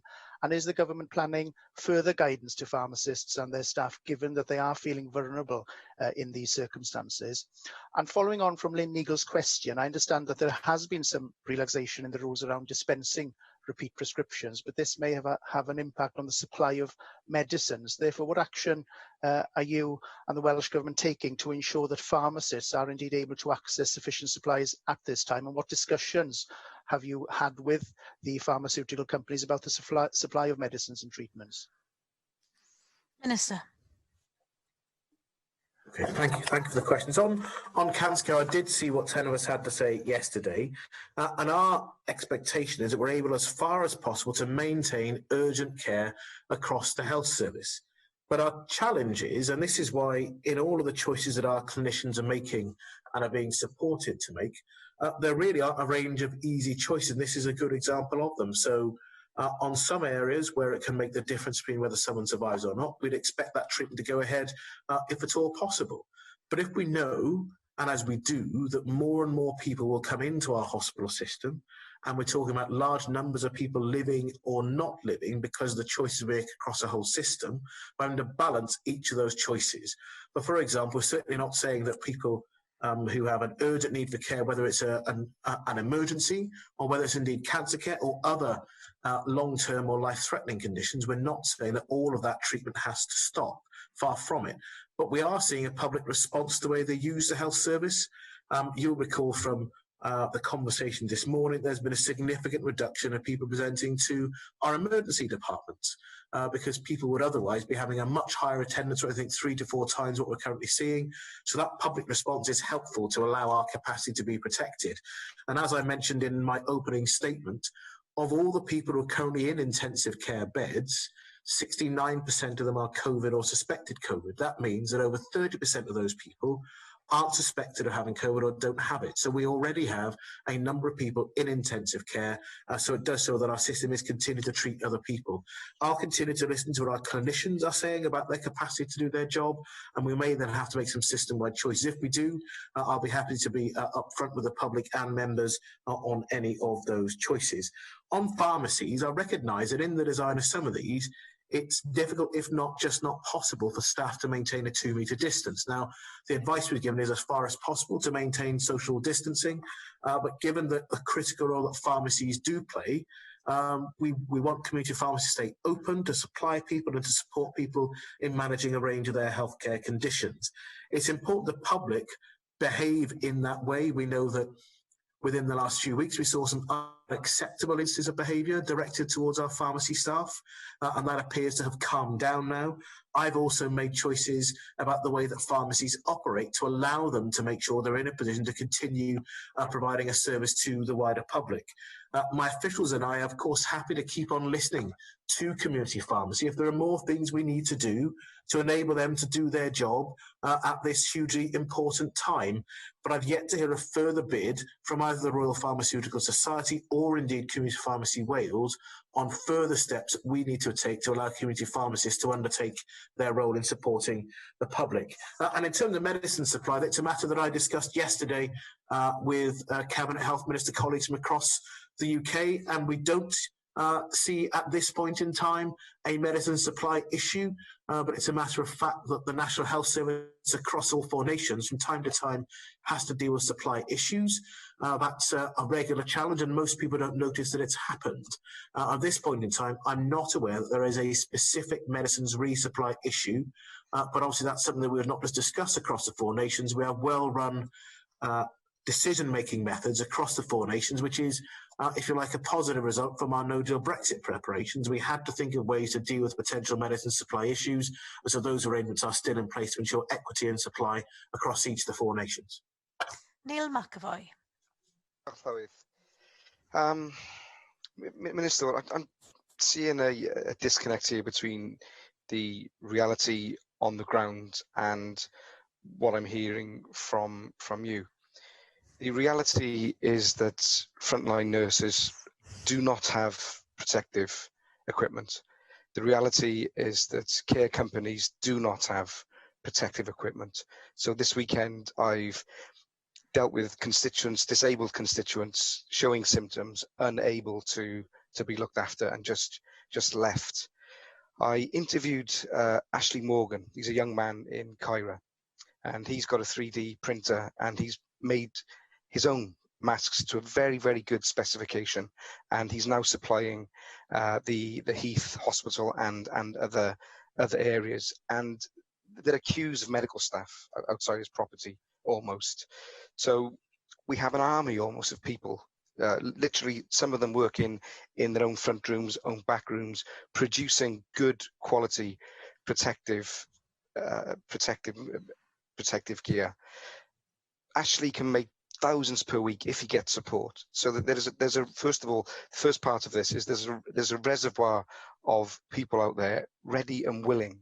I think that the large supply chains have failed us. What can we do to enable those people? Who can they contact? When can they contact them? And how and when can they be supported? The second thing I want to talk about is testing. You received an email on the 19th of March, so did the First Minister, offering testing kits. I'm advised already validated, and nobody responded to that company. Equally, Public Health Wales was then contacted afterwards, and not until I intervened was there any contact with that supplier. And the contact basically stated, I saw the email, it said they'll be contacted maybe as need arises. Well, the need is here. We're not following the World Health Organization advice. I know that. But I think we all agree that we need more testing anyway. There are still medical staff whose families have symptoms who cannot be tested, sat in isolation needlessly. And so my question to you is, how and when are we going to enable people to be tested? We should be testing every person who is suspected of having the coronavirus.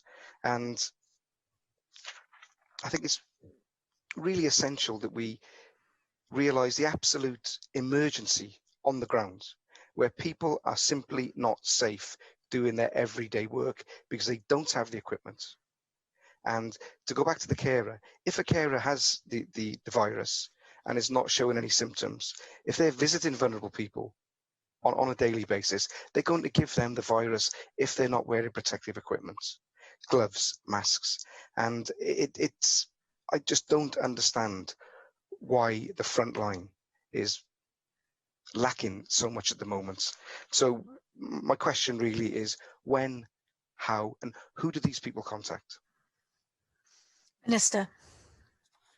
Thank you for the questions. In terms of, I'll deal with your point about manufacture, because that is exactly the same point that I dealt with in earlier questions, whether ventilators, whether PPE manufacturers, the opportunities are there to be supported in delivery of that. And we've also got the ability to validate the quality of supplies with the facility that we have here in Wales. So I've also seen the Royal Mint, for example, producing visors for frontline staff who now need them. That's in advance of the old guidance, what we expected from a flu pandemic potentially. I'm expecting the new revised guidance to say more about protective eyewear, and actually that's why we distributed a range of protective eyewear earlier than we would otherwise have expected.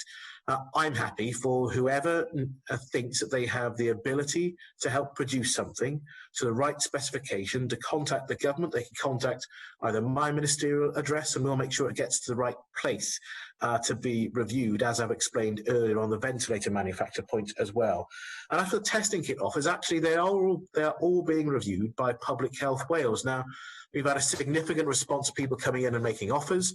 And the point I made earlier in response to Adam Price was we need to understand the value of the offer that's being made, the efficacy of any of the potential testing routes that are being offered, and the value that they then provide. And we've got to be able to do that, because otherwise we will potentially see ourselves burning up resources on kit that we don't find to be effective. Now, I don't want to get into individual cases because, as you'll know, I don't read every single email that has my name upon it, but I do make sure that those are dealt with and responded to. And on your point about personal protective equipment, I've responded to questions not just today, but in a wide variety of fora. So when speaking to trade unions, when speaking to local authority leaders, when speaking to health board chairs and chief executives, when speaking to staff, and they all recognise that there are challenges in some parts of our system in PPE getting to people on the front line. It is not the case to say that all of our staff are being left without PPE. It is the case that some of our staff are. Now, if we provide the right PPE to 98% of our staff, that doesn't mean to say we don't worry about the 2% that don't have it. I'm genuinely concerned about frontline staff who need PPE not having adequate supplies of the right sort of PPE for them to use. It's taken a huge amount of my time and energy, and that's why we sent out so much PPE. As I've said in my statement, over 5 million items. This is not a small or marginal undertaking, and the government is absolutely aware of the scale of the emergency that we're facing. It's an emergency the like of which none of us have ever seen in our life in public service, and none of us expected to. So we will continue to work in accordance with the guidance that I know is being reviewed, and you know is being reviewed from my earlier statement and answer to the questions, and we'll take on board our responsibilities to procure the right PPE in accordance with that revised guidance. Finally, David Rees. Yeah, Clemens. Most of my questions have been answered by the Minister. I'm very pleased to hear that the 950 extra capacity for ventilators is there, and that the 5 million plus PPE items have been distributed.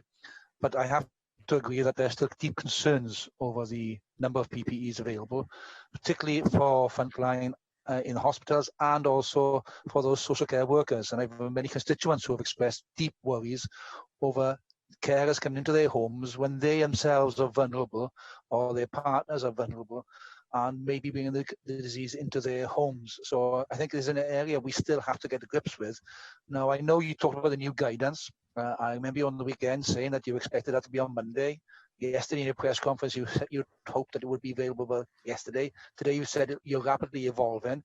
I think it is important we have a timescale as to when that new guidance will be in place, so we know what PPE is going to be appropriate for who and in what situation, so that we can ensure that the PPE gets to the right people and the right place at the right time.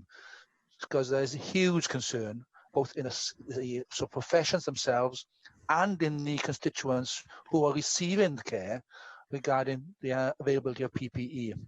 Can I also ask, I asked Paul Davis's question on the cancer, because there are many constituents who are deeply worried about the delays. They've had appointments for surgery cancelled because of the coronavirus situation. We all understand the demands upon the NHS, but when you are facing a situation where you have breast cancer and you have an appointment for surgery and then that is cancelled, there are clearly deep worries. So we do need to look at health boards and how they are scheduling such surgery to ensure that people who have other life-threatening conditions are not going to be disadvantaged by not having the surgery as and when that surgery is required.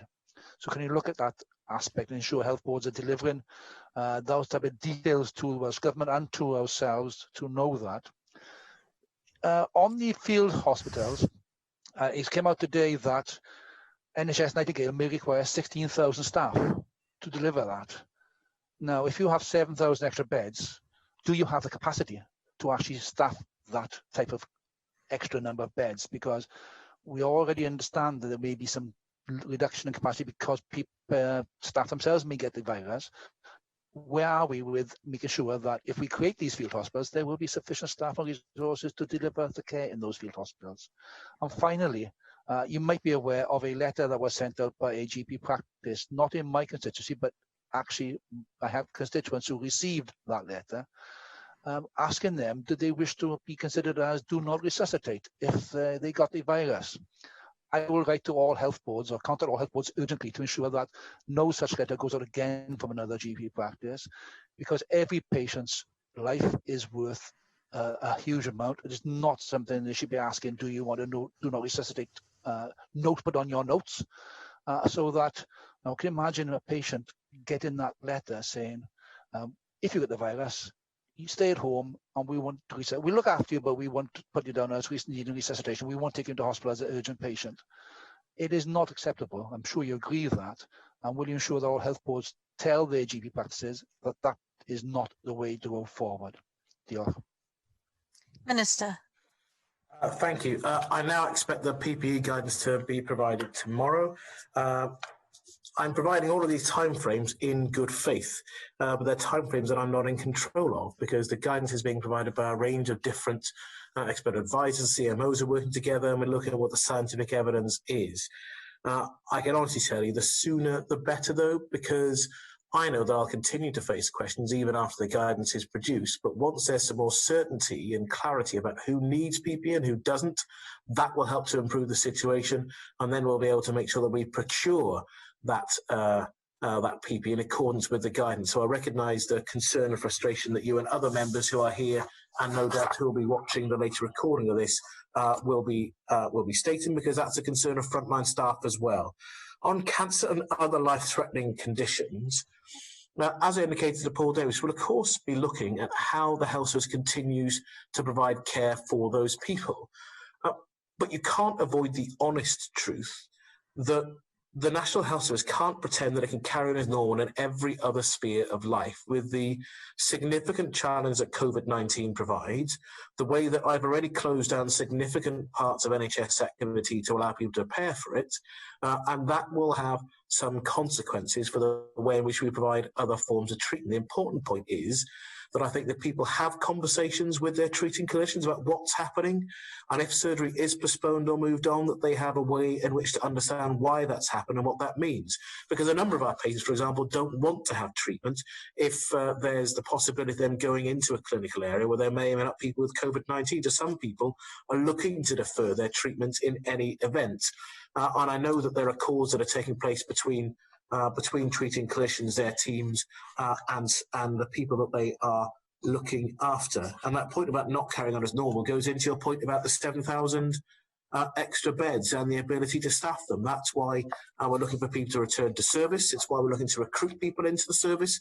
It's also why managing to persuade some of those over 3,700 undergraduates who are undertaking medical and other health professional degrees to undertake work within the service. It'll be a different way of working, as I said many times before.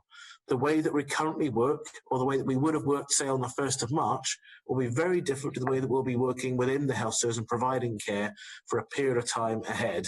But I understand it's a matter that I raised today in my call with chief execs and chairs of health of the National Health Service organisations in Wales, at making sure the extra bed capacity we create aren't just beds in a room that are abandoned, but that we can adequately staff them. So I'll happily not just take that up, but make sure that I can provide more assurance for members of the public on the staffing issue. And on the GP letter, I am aware of the issue. The constituency member, Hugh Rankin Davis, notified me of the challenge and the conversations he was already having with the practice and the health board. And I've been assured before this morning that there'd been a conversation that had taken place about the letter itself. The GP practice is contacting people to try to recover that, and I know that they've issued an apology. Having a conversation about do not resuscitate notice is difficult at any time. End-of-life care is difficult at all times in the public cycle, and it's a conversation that requires some sensitivity. And I am confident that after this incident, you won't find similar letters going out from general practices to their patients, and there'll be real sensitivity and dignity in the conversation between general practitioners and their patients, and taking board Angela Burns's point earlier about the way that people make really difficult choices and an ethical framework for doing so to support our staff to take the best possible care of all people, of regardless what age they are, right across the country. Thank you to the Minister for his statement and his answers. As members will have realised, I've considerably extended the time allocated for both previous statements in order to aid with scrutiny, but I will understand if members or ministers need to leave the meeting at any point now due to diary commitments. Now move on to the final item, the statement by the Minister for Economy, Transport and North Wales on the economic response to COVID-19. And I call on the Minister to make his statement. Ken Skates. Welcome, Iawn Llywydd, and I'd like to start by thanking colleagues right across the Chamber for their support, their ideas and their advice over the last few weeks. It's been one of the most challenging periods any of us can remember, and in dealing with the economic fallout of COVID-19, I've appreciated the many conversations that I've had with members of all parties about how we can best support the Welsh economy and our public services through this incredibly difficult time. That spirit of bipartisanship is something that has hallmarked our approach throughout this crisis. The Welsh Government has worked constructively with partners in the UK, Scottish and Northern Irish governments to help all economies of the UK through the COVID-19 challenges that we face. Though there is a huge amount still to do, I hope that members can begin to see a basic framework of support emerging that can help businesses, organisations and public services in Wales chart a way through the challenges that they face. The UK government's coronavirus job retention scheme helps underpin support for businesses by relieving significant fixed cost pressures, and the self-employed income support scheme enables many sole traders and freelancers to get through the crisis with the financial support that they desperately need. Only the UK government, with its resources, could have played this role, and I welcome what they have done. Now, with those schemes having been announced, it's allowed us as a Welsh government to target the more limited funding that we have into supporting those businesses in Wales that fall through the gaps. The first element of our support was announced with a full package back in early March, on March the 18th. That announcement included more than £350 million to help businesses with their non-domestic rates bills. And I'm pleased to tell members that the new rates relief will be in place from today. It also included automatic small business grants of £10,000 for businesses across all sectors occupying properties with a rateable value of £12,000 and less, and £25,000 for retail, hospitality and leisure businesses occupying premises with a rateable value between £12,000 and £1 and £51,000. And I'm incredibly grateful to local authorities who will be dispersing these grants on our behalf.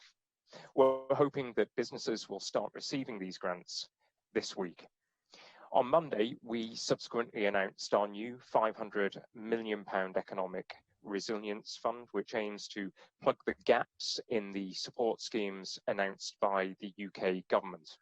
This Wales-only fund will support firms of all sizes, including social enterprises, with a focus on those which have not already benefited from the coronavirus grants already announced by Welsh Government.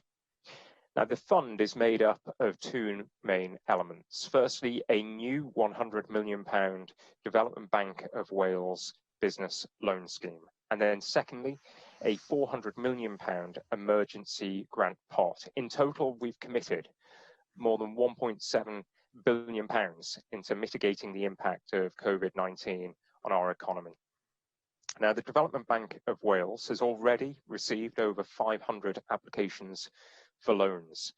I'll be meeting with the high street banks again tomorrow, and I'll be raising with them the need to be more flexible and more considerate in responding to clients, particularly for those self-employed or who need bridging support between now and June. At this point, I'd like to pay tribute to the staff at both the Development Bank of Wales and at Business Wales, and also my officials who have been working day and night to develop the schemes. The Business Wales helpline has now dealt with almost 4,000 queries since March the 9th. I'd also like to salute the many Welsh companies and universities who are now directly engaged in addressing specific challenges. This includes considerable activity in the production of ventilators, face shields, PPE, beds, mattresses, and sheeting. We are not merely relying on current supply routes, but building alternatives where the demand cannot be met. I'd briefly like to touch on our response on rail, bus and air services. The ambition of Welsh Government remains to create a sustainable, integrated public transport network, including community transport right across Wales. And I've made a series of decisions to help to safeguard public transport across Wales. These were announced in my written statement just yesterday. I've agreed a package of support worth up to £40 million for Transport for Wales over the next few months to allow us to give certainty to rail passengers in Wales, as well as recommending that local authorities continue to pay a minimum of 75% of the contract value for school and other contracted local passenger services. I've now injected £29 million of grants to help bus operators through the inevitable uncertainty of the next 3 months. And finally, after discussions with Eastern Airways, I've temporarily suspended the Cardiff to Anglesey public service obligation air service for an initial period of 3 months. So to close, my key message to businesses and to employees is very clear. If you had a good business in 2019, we want to support you to have a good business in 2021. And if you had a good job in 2019, we want to support you to have a good job in 2021. We must work together with compassion, with urgency, and with care to get through the significant challenges that we face and to come out the other side to the fairer, more equal and kinder economy that I think we all wish to see. Nick Ramsey. Diolch Llywydd, and can I thank the Minister for his statement this afternoon. I think those last words to use of compassion, urgency and care are well founded. I think that the Minister, you saluted the those running our small businesses, and I think that in the same way that we salute those who've been working in the NHS and the care industry, I think that we should also be saluting the those running our businesses at the moment and trying to carry on very difficult times. If I can just first of all pick up on an issue that was raised by the Leader of the Opposition in questions to the First Minister earlier. It's an issue really that's for the Finance Minister, but just touch on your brief as well, and that is this extra money. I think it's around £1 billion that was announced by the First Minister for jobs and supporting jobs. I understand that a good chunk of that money is coming from the EU, from EU funds that were originally designated for supporting existing jobs, but those are now going to be that's now going to be redirected to sorry, that was originally supporting new jobs. That's going to be redirected now to supporting existing jobs. I'm just wondering about. I think that's a good idea, by the way, but I'm just wondering about down the line what the situation is going to be in terms of either paying that money back or arguing successfully for that being used in the right way. So that's probably a discussion that you'll have to have with the Finance Minister.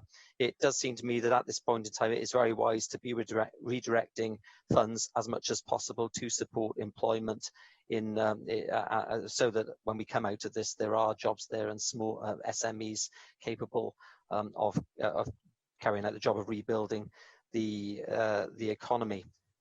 You mentioned a framework for supporting businesses. Clearly that is incredibly important. It's not just important that we have a framework for supporting businesses, it's also important that we have a framework that businesses are both aware of and they're able to access easily. And I'm sure I'm not alone with other Assembly members. I can see the Minister nodding. I'm not alone in thinking that a number of businesses contacted me and they've not been aware in the first instance where that support can be accessed. In this situation, more than any other, it's a very fast-moving situation, so they need to know exactly where those avenues of support are as quickly as possible. So you can tell us what you're doing to make sure that that framework is broadcast to businesses and they know exactly where those points of call are at the earliest opportunity, so that that can be accessed. You've mentioned, well, supermarkets were mentioned to the Health Minister, but I suppose it comes into your remit as well. I've had 2 emails from constituents today asking about the situation when it comes to shielded individuals and the fact that there's not a similar register within Wales that there is on the UK level for registering with supermarkets to make sure that deliveries are available at home. People are concerned about that. I know the First Minister mentioned it earlier, the Health Minister mentioned it, so I wonder whether you'd like to say something as well about any discussions you've had with supermarkets. They are a big chunk of our economy, with supermarkets about what can be done to make sure that those shielded individuals and shielded families are looked after as well as possible.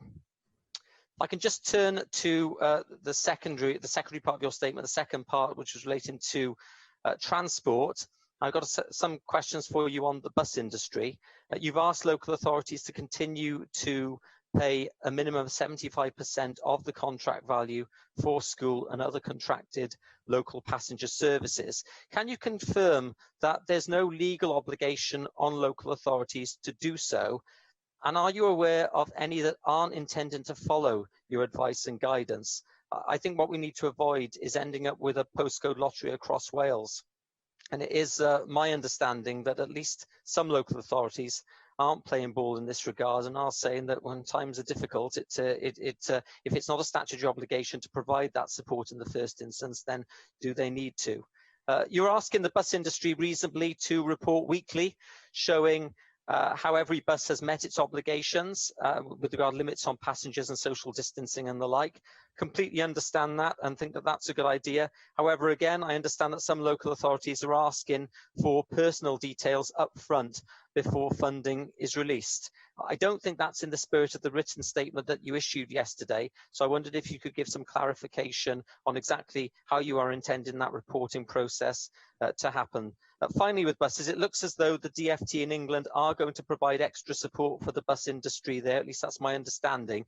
Have you had any discussions, or could you have any discussions with your counterparts in England and indeed the Finance Minister to see if that money is forthcoming in England, whether there are going to be any Barnett consequentials for Wales? That's an important aspect for us to understand here. And also, would you intend that to go to public transport within Wales? Very finally, you mentioned at the end of your statement, Minister, that we are in unprecedented times, and you mentioned aviation and Cardiff airports. If I can just put my public accounts chair hat on for a while, your written statement referred to the suspension of the Cardiff Anglesey Airlink.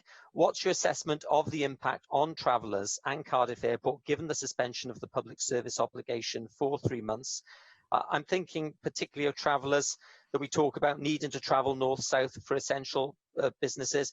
I wonder whether you've got any figures relating to those. I think this is something that we'll be looking at in the longer term, and with the aviation industry and the situation is this might be lower down on your list of priorities at the moment. As I say, as it's something that we've looked at on public accounts, I'm interested to know what the situation is with Cardiff Airport and what assessment you've made. Very, very finally, you mentioned the 40 million for the rail industry in Wales, and that is to be welcome. Have you had any discussions with the rail franchise provider about where that money might go to support the industry in the short term?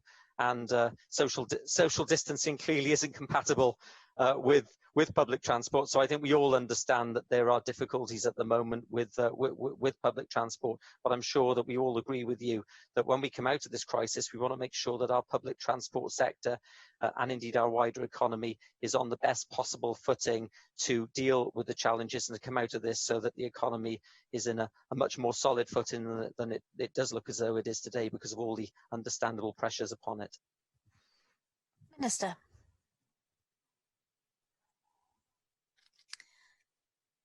Minister, I'm not hearing you at the moment. Clywyd, can you hear me now? Yes, Excellent. carry on. Can I thank Nick Ramsey for the very kind comments that he made at the outset and for his questions. Can I also just put on my record my gratitude to the remarkable efforts by social care workers, NHS workers and other key workers for the way that they responded to COVID-19, and to say, Clywyd, that it is good to see you yourself recovering so well from this virus. Fear and anxiety is very deep right now and widespread. So to see somebody in such a position that you hold recovering from it really will provide some hope and optimism to people. Nick Ramsey raises a number of important points in his contribution. First and foremost, the repurposing of Welsh Government money and EU funds.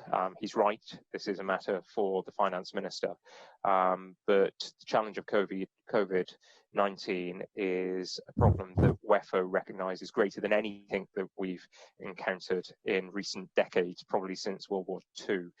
And so there is flexibility being allowed in terms of how we bring forward that money to use it to sustain employment. In terms of the framework that we've developed, I think we now have pretty much plugged every gap and provided a safety net for virtually all businesses and self-employed people. And I said earlier, if you had a good business in 2019, we will be there to support you to have a good business in 2021. And the criteria of a good business is clearly set out in the economic contract that we have. You have growth potential, you look after your workforce through applying fair work principles by improving the health and the mental health of workers. You also ensure that you're contributing to the decarbonisation effort that we're going through. And so I think we have created now that framework to support all good businesses. The Business Wales website is the first point of contact that I would urge businesses to go to. The Business Wales website has now been repurposed itself to provide comprehensive information regarding support for businesses throughout this period. It contains links to UK government-sponsored support, to Bank of England, Development Bank of Wales, the British Business Bank and local authorities, ensuring that that is the one-stop shop for all business inquiries. In terms of supermarkets, my colleague Leslie Griffiths discussed the issues that Nick Ramsey raised. I believe that they were discussed again just yesterday with all of the supermarkets. I'm sure that the Minister will be writing to members shortly or providing a written statement regarding the discussions that have taken place. But I would just like to say one thing. I personally witnessed shop workers face abuse. It's totally unacceptable at the best of times. It's utterly reprehensible right now. And I would urge all customers of all shops to be patient and to show respect to shop workers. They are doing vital jobs right now and they deserve our thanks. In terms of the question Nick Ramsey asked concerning bus support and the 75% contract value, I've got to say this: I would not respond happily whatsoever if local authorities were choosing not to support vital bus services and bus companies right now. BSSG and other funding streams are designed to support bus services and should be used to maintain, even if it's a skeleton service right now, should be used to maintain bus services until we can bring forward solutions for the medium and longer term. And we are discussing the possibility of further support from the Department for Transport. Clearly, I would be keen to ensure that any additional support could be used for improving and enhancing public transport for the medium and longer term. And I understand that an announcement from the Department of Transport could come very soon indeed. With regard to Cardiff International Airport, the airfield will absolutely stay open. It must stay open to meet regulatory requirements so that it can ramp up activity immediately once we are through this difficult period. And in terms of the north-south service, I think I've issued a statement that that pointed to the fact that more than 90% of passengers were simply not showing up. The service was not being used. It made no sense to continue a service that was draining revenue that could be used elsewhere. But of course, once we are past this difficult period, we'll be reinstating that service as soon as we possibly can. I've also been in discussions with numerous UK government ministers and with ministers from other devolved administrations regarding support for not just airports, but for our other ports as well. Most recently, I spoke with my counterpart in Northern Ireland yesterday about the situation that that ferry businesses and ports are facing. And finally, in regard to the £40 million that we made available to support the rail franchise, this revenue support will keep trains operating in the short run, whilst we discuss longer term solutions for the franchise and the rail network. I should also say that we've been in regular contact with rail unions regarding the difficult working conditions that some of their members face. And again, we have heard reports of union members who work, particularly in stations, enduring conditions that would not be appropriate at any time, where customers are invading their personal space and not showing respect. And so I'd again, Llywydd, just take this opportunity to urge all users of public transport to respect those people who are maintaining vital services right now. Helen Mary Jones. The Minister very much for his statement today, and also for his offer of a weekly conversation with the main party spokespeople, where we'll have a further opportunity on an ongoing basis to raise concerns with him. He said in his statement how much he values that non-partisan approach, and I know that we wish to work with him to ensure in this very difficult times that lives and livelihoods are preserved.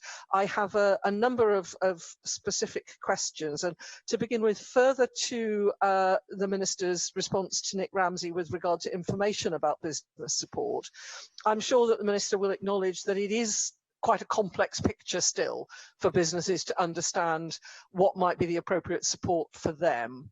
And I wonder, as the set of packages come together, the UK packages and the Welsh Government packages, whether the Minister would consider contacting businesses directly, just as the Government has made a Herculean effort to contact the 81,000 people we believe are vulnerable to ensure that they protect themselves, whether he would consider a direct contact to businesses, because I'm certainly getting a lot of contact from businesses myself saying, I'm not quite sure if we fit into this, I'm not quite sure if we fit into that. So I think it would be very helpful if the Minister would consider, once we know exactly what's going on, and it may take a few more days for that to be the case, writing to businesses direct, because there may be many who will perhaps be making assumptions about them not being eligible for support, when in fact they may very well be. Businesses are also saying to me that they would appreciate further guidance and in some cases direction or instruction as to what is or is not to be regarded as essential work. Adam Price raised with the First Minister the issue of non-essential construction, and I've raised this previously, that this is a very difficult area for people to maintain appropriate social distancing, for example. So will the Minister give further consideration to looking at the powers that he has now, the legislation is in, the emergency legislation is in place, to look at, where appropriate, issuing clear instructions to businesses about what is or is not essential. I mean, for example, it may enable non-essential construction to stop if they've got a direction to stop, whereas if they choose to do so, that might put them in breach of contractual obligations and lead to financial difficulties for them. So I wonder if the Minister will do that. And I wonder if he could also have further conversations with the Minister for Health about the guidance that's available on the Public Health Wales website. I was contacted by a business saying that they were looking for advice and that they didn't feel that there was enough there to tell them how they should socially distance safely. Now, it's my understanding that there is much more detailed advice available on the Public Health England website, and it may just be that we're in the process of catching up with that. But if we expect our businesses to act responsibly at this very difficult time, we need to ensure, I'm sure the Minister would agree with me, that they have the appropriate advice and support in place so that they know exactly what to do in what is, of course, as the Minister has said, an unprecedented time. Now, we also know, Chloe, that there are many businesses who are behaving in an absolutely exemplary way at this time, who are putting people before profit and who are providing absolutely excellent service and supporting their staff. But unfortunately, we also know that there are some businesses who are not doing that. I have numerous examples of businesses, for example, pressing staff to work when they should be socially isolating if, for example, they're not unwell themselves, but a family member is unwell or vulnerable. Businesses where people are being expected to work in circumstances where there is no proper social distancing, where they can't change in and out of uniforms effectively. Now, I should stress, Chloe, that these are the minority of businesses, but what they are doing, I'm sure the Minister would agree with me, is absolutely unacceptable. As individual citizens, we've been asked to relinquish a lot of our personal freedom at this time, and we have done so gladly in the greater cause. But where there are businesses who refuse to respond to advice and guidance, will the Minister consider looking at what powers he has to enforce compliance, and will he consider using those powers?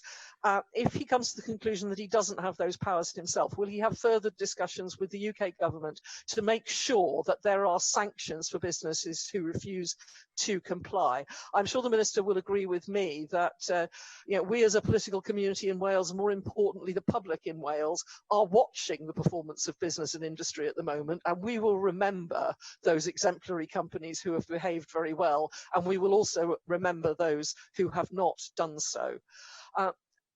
With regard to rural businesses, I'm sure the Minister will agree with me that they face particular challenges and difficulties.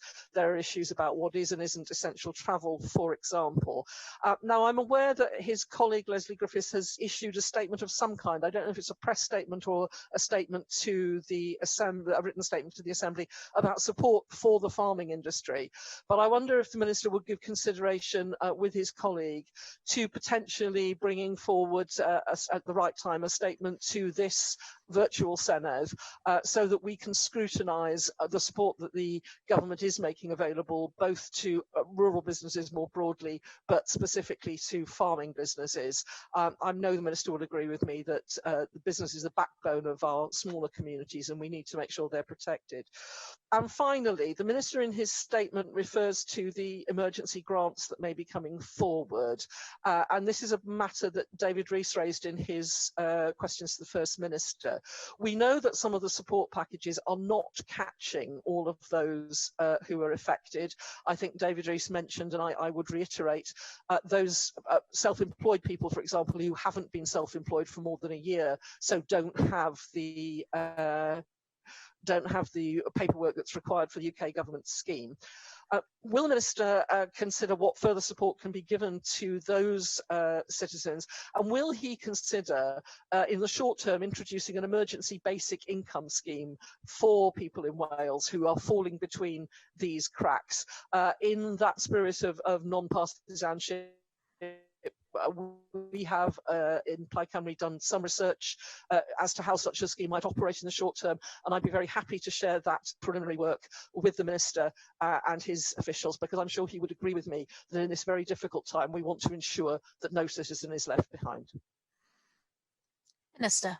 Can I thank Helen Mary Jones for responding in such a constructive and collaborative way, as is always the case actually with Plaid Cymru's spokesperson on economy. The suggestions that Helen Mary Jones has made are very welcome indeed, and if that piece of research could be passed on regarding the possibility of an emergency basic income scheme, I'd be really grateful. We've run some figures ourselves and found that it would be very considerable indeed, and it would be something that would have to be implemented by the UK government, and indeed we've called for a universal basic income scheme to be introduced for this period. It would be, I think, an appropriate test of such a scheme as well for the potential to have it introduced for the long term.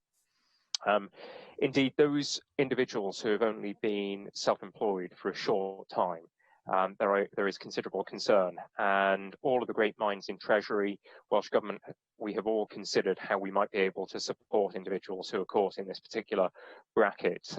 We're looking at various options, including the possibility of using the discretionary assistance fund as a means of being able to support them through the next 3 months.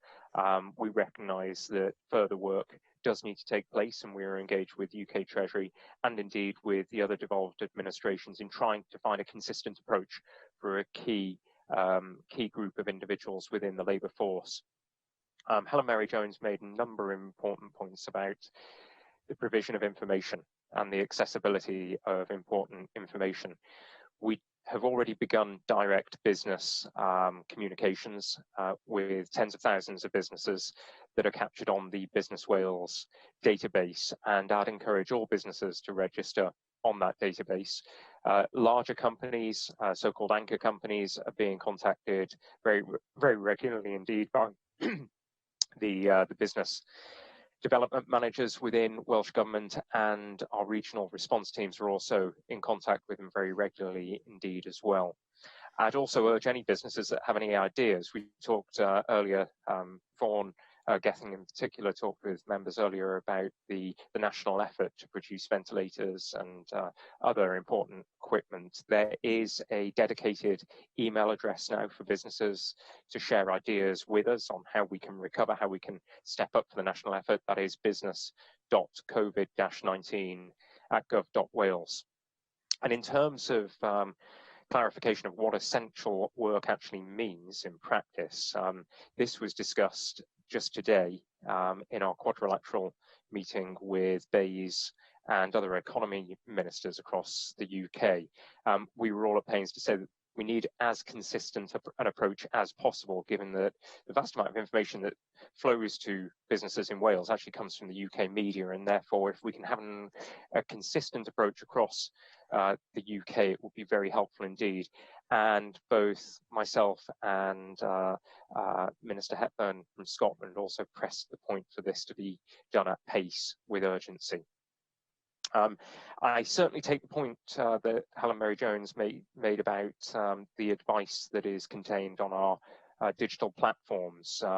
There's the Public Health Wales advice, and there's also the gov.wales coronavirus advice for businesses as well. I'll step away from today and take a look at the advice that's captured on both platforms to see whether it's consistent, whether we can add information to either or indeed both. And in terms of bad business practices, there is no doubt whatsoever that the vast majority of Welsh businesses are showing great responsibility, supporting workers, communicating with workers, and many are stepping up to help the NHS and care homes as well. But there is no doubt that there are some businesses where good practice is not being shown, is not being demonstrated, and Helen Mary Jones is absolutely right that we will have long memories from this period. And in terms of enforcement, we're looking at the questions that Helen Mary Jones has raised with both UK government and with local authorities as well. But I can tell members today that the criteria for support from Welsh Government for the grants that we've announced that we'll be administering and Business Wales will be administering will contain an additional line to the economic contract. The economic contract is really simple. It's just got 4 points to it: decarbonisation, fair work, a commitment to skills, health and mental health in the workplace, and growth potential. We will include now a coronavirus specific strand to the contract, and any business that is found to have failed to adhere to social distancing will be exempt from getting our support, or that support will be clawed back. So we'll be using that important tool to ensure that as many businesses as possible are behaving responsibly. In terms of rural businesses, and in particular the farming industry, I had a really good discussion with the president of the NFU alongside Leslie Griffiths just last week to talk about the pressure that the farming community is facing. And I believe that a statement from Leslie Griffiths is intended possibly for next week's virtual plenary session. So I'm sure she'll cover all of the issues that you've raised when she gives that statement. Mike Hedges. Mike. I've just been unmuted. Can I thank you, Presiding Officer. Can I also join my thanks to those people working in the essential part of our economy? I think we've often talked about the foundation part of our economy. We've now discovered what the essential part of our economy is, and I hope that we will use those terms much more often. I've a number of issues raised with me by constituents which I'd like to raise with the Minister. First one relates to small brewers. Whilst the large brewers can move from production of barrels to cans and bottles to send out to retail outlets, it's not possible for smaller producers to do exactly the same thing who are used to selling to pubs, clubs and restaurants. They haven't got the capacity to turn everything to cans and bottles. This sector, as the Minister knows, the growth sector of the Welsh economy, not least in Swansea. What advice or help can the Minister provide to them? Second point is regarding small and medium-sized manufacturing units and call centres staying open, where social isolation is not possible and where facilities are shared. Is there an intention to close down non-essential manufacturing and call centres because some of them, because they haven't been officially closed down, are staying open? Two final points. What is a rugby club? Is it a pub? Is it a leisure facility, or is it a social enterprise? And I think that whichever one of those it's defined as, it will be picked up differently. But there's an awful lot of rugby clubs in Wales, an awful lot of them who would wish to sell lots of beer at the last Rugby International who didn't, who not quite sure where they fit into this situation. And finally, something which has come to my attention this afternoon, some shops are now telling people they cannot take their children into the shops with them. Now, for single mothers, if they can't take their children in to do their food shopping, they can't do their food shopping. So are you aware of that? I'm saying it's only been brought to my attention this afternoon. And if you are, are you doing something? If you're not, can you actually do something? Because these people are going to be unable to get access to food unless they can access supermarkets and other shops, which are now telling them you can't come in with their children. Well, if their children's 4 or 5, there's nothing else you can do with them. Can I thank Mike Hedges for his questions with regard to small brewers? I've been in contact with a number of small brewers who face a number of challenges. You're right, one of them is that they can't compete with the bigger breweries that can swiftly turn to bottling or canning their products. A second challenge that they face is that there are many, many independent pubs that have independent breweries attached, but breweries are within factory facilities, and so in some parts they were excluded from the business support that we announced at the initial stages of our effort to combat COVID-19, but which have subsequently been captured by Monday's announcement. I think there is a question to be asked as to whether we can assist smaller brewers to supply to supermarkets over the coming months, and how quickly some form of consortium could be arranged. We'll certainly be looking at this. It's not been an urgent priority, as you can imagine, in the first few weeks of our efforts, but it is certainly something that we recognise. What we would wish to see happen as we emerge from the coronavirus crisis is for the brewery sector to be enhanced, not to be damaged. We would wish to see more microbreweries spring up. We would wish to see more independent pubs developed. We do not wish to see whatsoever the loss of good independent pubs or breweries. So we will certainly be supporting them in any way that we can. The point that Mike Hedges made about non-essential manufacturing facilities and call centres really goes back to the definition and the points that were raised by Helen Mary Jones. But I would say just one thing. It's important for a business to ask two questions. First of all, are they part of the essential effort to combat COVID-19?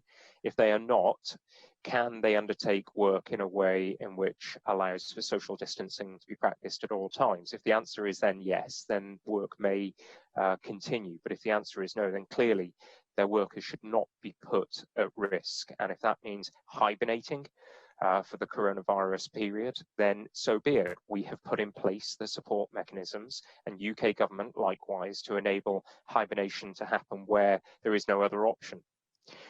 With regard to rugby clubs, I do not believe that rugby clubs should be open at this present time. Other sports facilities are not open at this time, and regardless of the definition of what a rugby club is, if it's a venue where people can gather in close proximity, I don't think that should be the case. I can see Mike Hedges shaking his head. If there was any misinterpretation of the question, then I'll certainly take it up in writing. Absolutely, yes. Yeah, I will. And I'll circulate my response to all members as well, so that any guidance can be distributed across all rugby clubs in Wales. Now, I'm not aware of any supermarkets telling customers that they're not allowed to enter premises if they have children. That certainly would not be acceptable whatsoever. However, it goes without saying that if children are taken into any stores, it's important that parents are able to keep their children as close to them as possible, because pretty much all supermarkets, from what I can tell now, have brought in social distancing measures that should and must be adhered to. Before I call on the next speaker, can I just remind members that this is a formal session of the National Assembly, and taking phone calls during a formal session is not permitted, so not to be repeated. Neil Hamilton. The overriding objective of all restrictions on economic activity is, of course, the saving of lives, and we all agree with that objective. But does the Minister agree that we shouldn't throw out altogether questions of proportionality of response? Supermarkets are allowed to remain open because obviously distribution of food is an essential service. But there are other businesses of similar kinds that operate in the open air which are not open because of the government's restrictions. And I'm thinking in particular of the difficulties currently being faced by plant nurseries, garden centres and so on. And I wonder whether one might keep an eye on this to lift the restrictions at as early a date as possible, because at this time of year, with the seedlings, some which are regarded in effect as perishable goods, businesses stand to lose very substantial sums of money by not being able to trade. If social isolation is possible in these circumstances, then I see no reason why they shouldn't continue to trade. So I wonder if the Minister would agree that obviously at this stage in the crisis of the pandemic, maybe questions of proportionality do fall away. But as we move through this crisis, then these restrictions should be lifted as quickly as possible. Minister? I would agree with Neil Hamilton that as soon as we can lift restrictions, then they should be lifted. What I would say is that we don't want to close down the economy. We really do not want to do that. What we want to do is protect it for the longer term. And the message that I was giving to the tourism sector when we saw a lot of people coming into Wales and coming from parts of Wales into the more remote parts of Wales just 2 weeks ago was that if you're trying to salvage the tourism season in 2020, you are putting at risk the tourism season of 2021. We cannot afford to see coronavirus return, and therefore it's essential that whilst we would wish to see restrictions lifted as soon as possible, we should only do it once it's safe to do so. I would agree that garden centres are often places where social distancing can be adhered to. Of course, we'd be willing to consider whether they could be opened, but actually a good number of garden centres are already innovating in this space and are selling more online. We would encourage them to do that first and foremost during this period, but I can assure garden centres as soon as we can reopen them in a safe and practical way, we will do so. Thank you, Minister, and thank you to all members and ministers. I'm going to draw to a close now this quite extraordinary meeting of our Senedd, and to thank all members and ministers for taking part. And unusually, I'd also like to take the opportunity today to thank the officials that have worked behind the scenes to make this meeting possible in the most extraordinary of circumstances, and to do that in a very short space of time. Democratic accountability is important and continues to be important even in these most trying of times, and therefore I want to thank everybody who's taken part today in making sure that democracy is alive and well in Wales, and that we will look to repeat this for as long as we need to do so. And thank you all, and keep safe. That draws our proceedings to an end.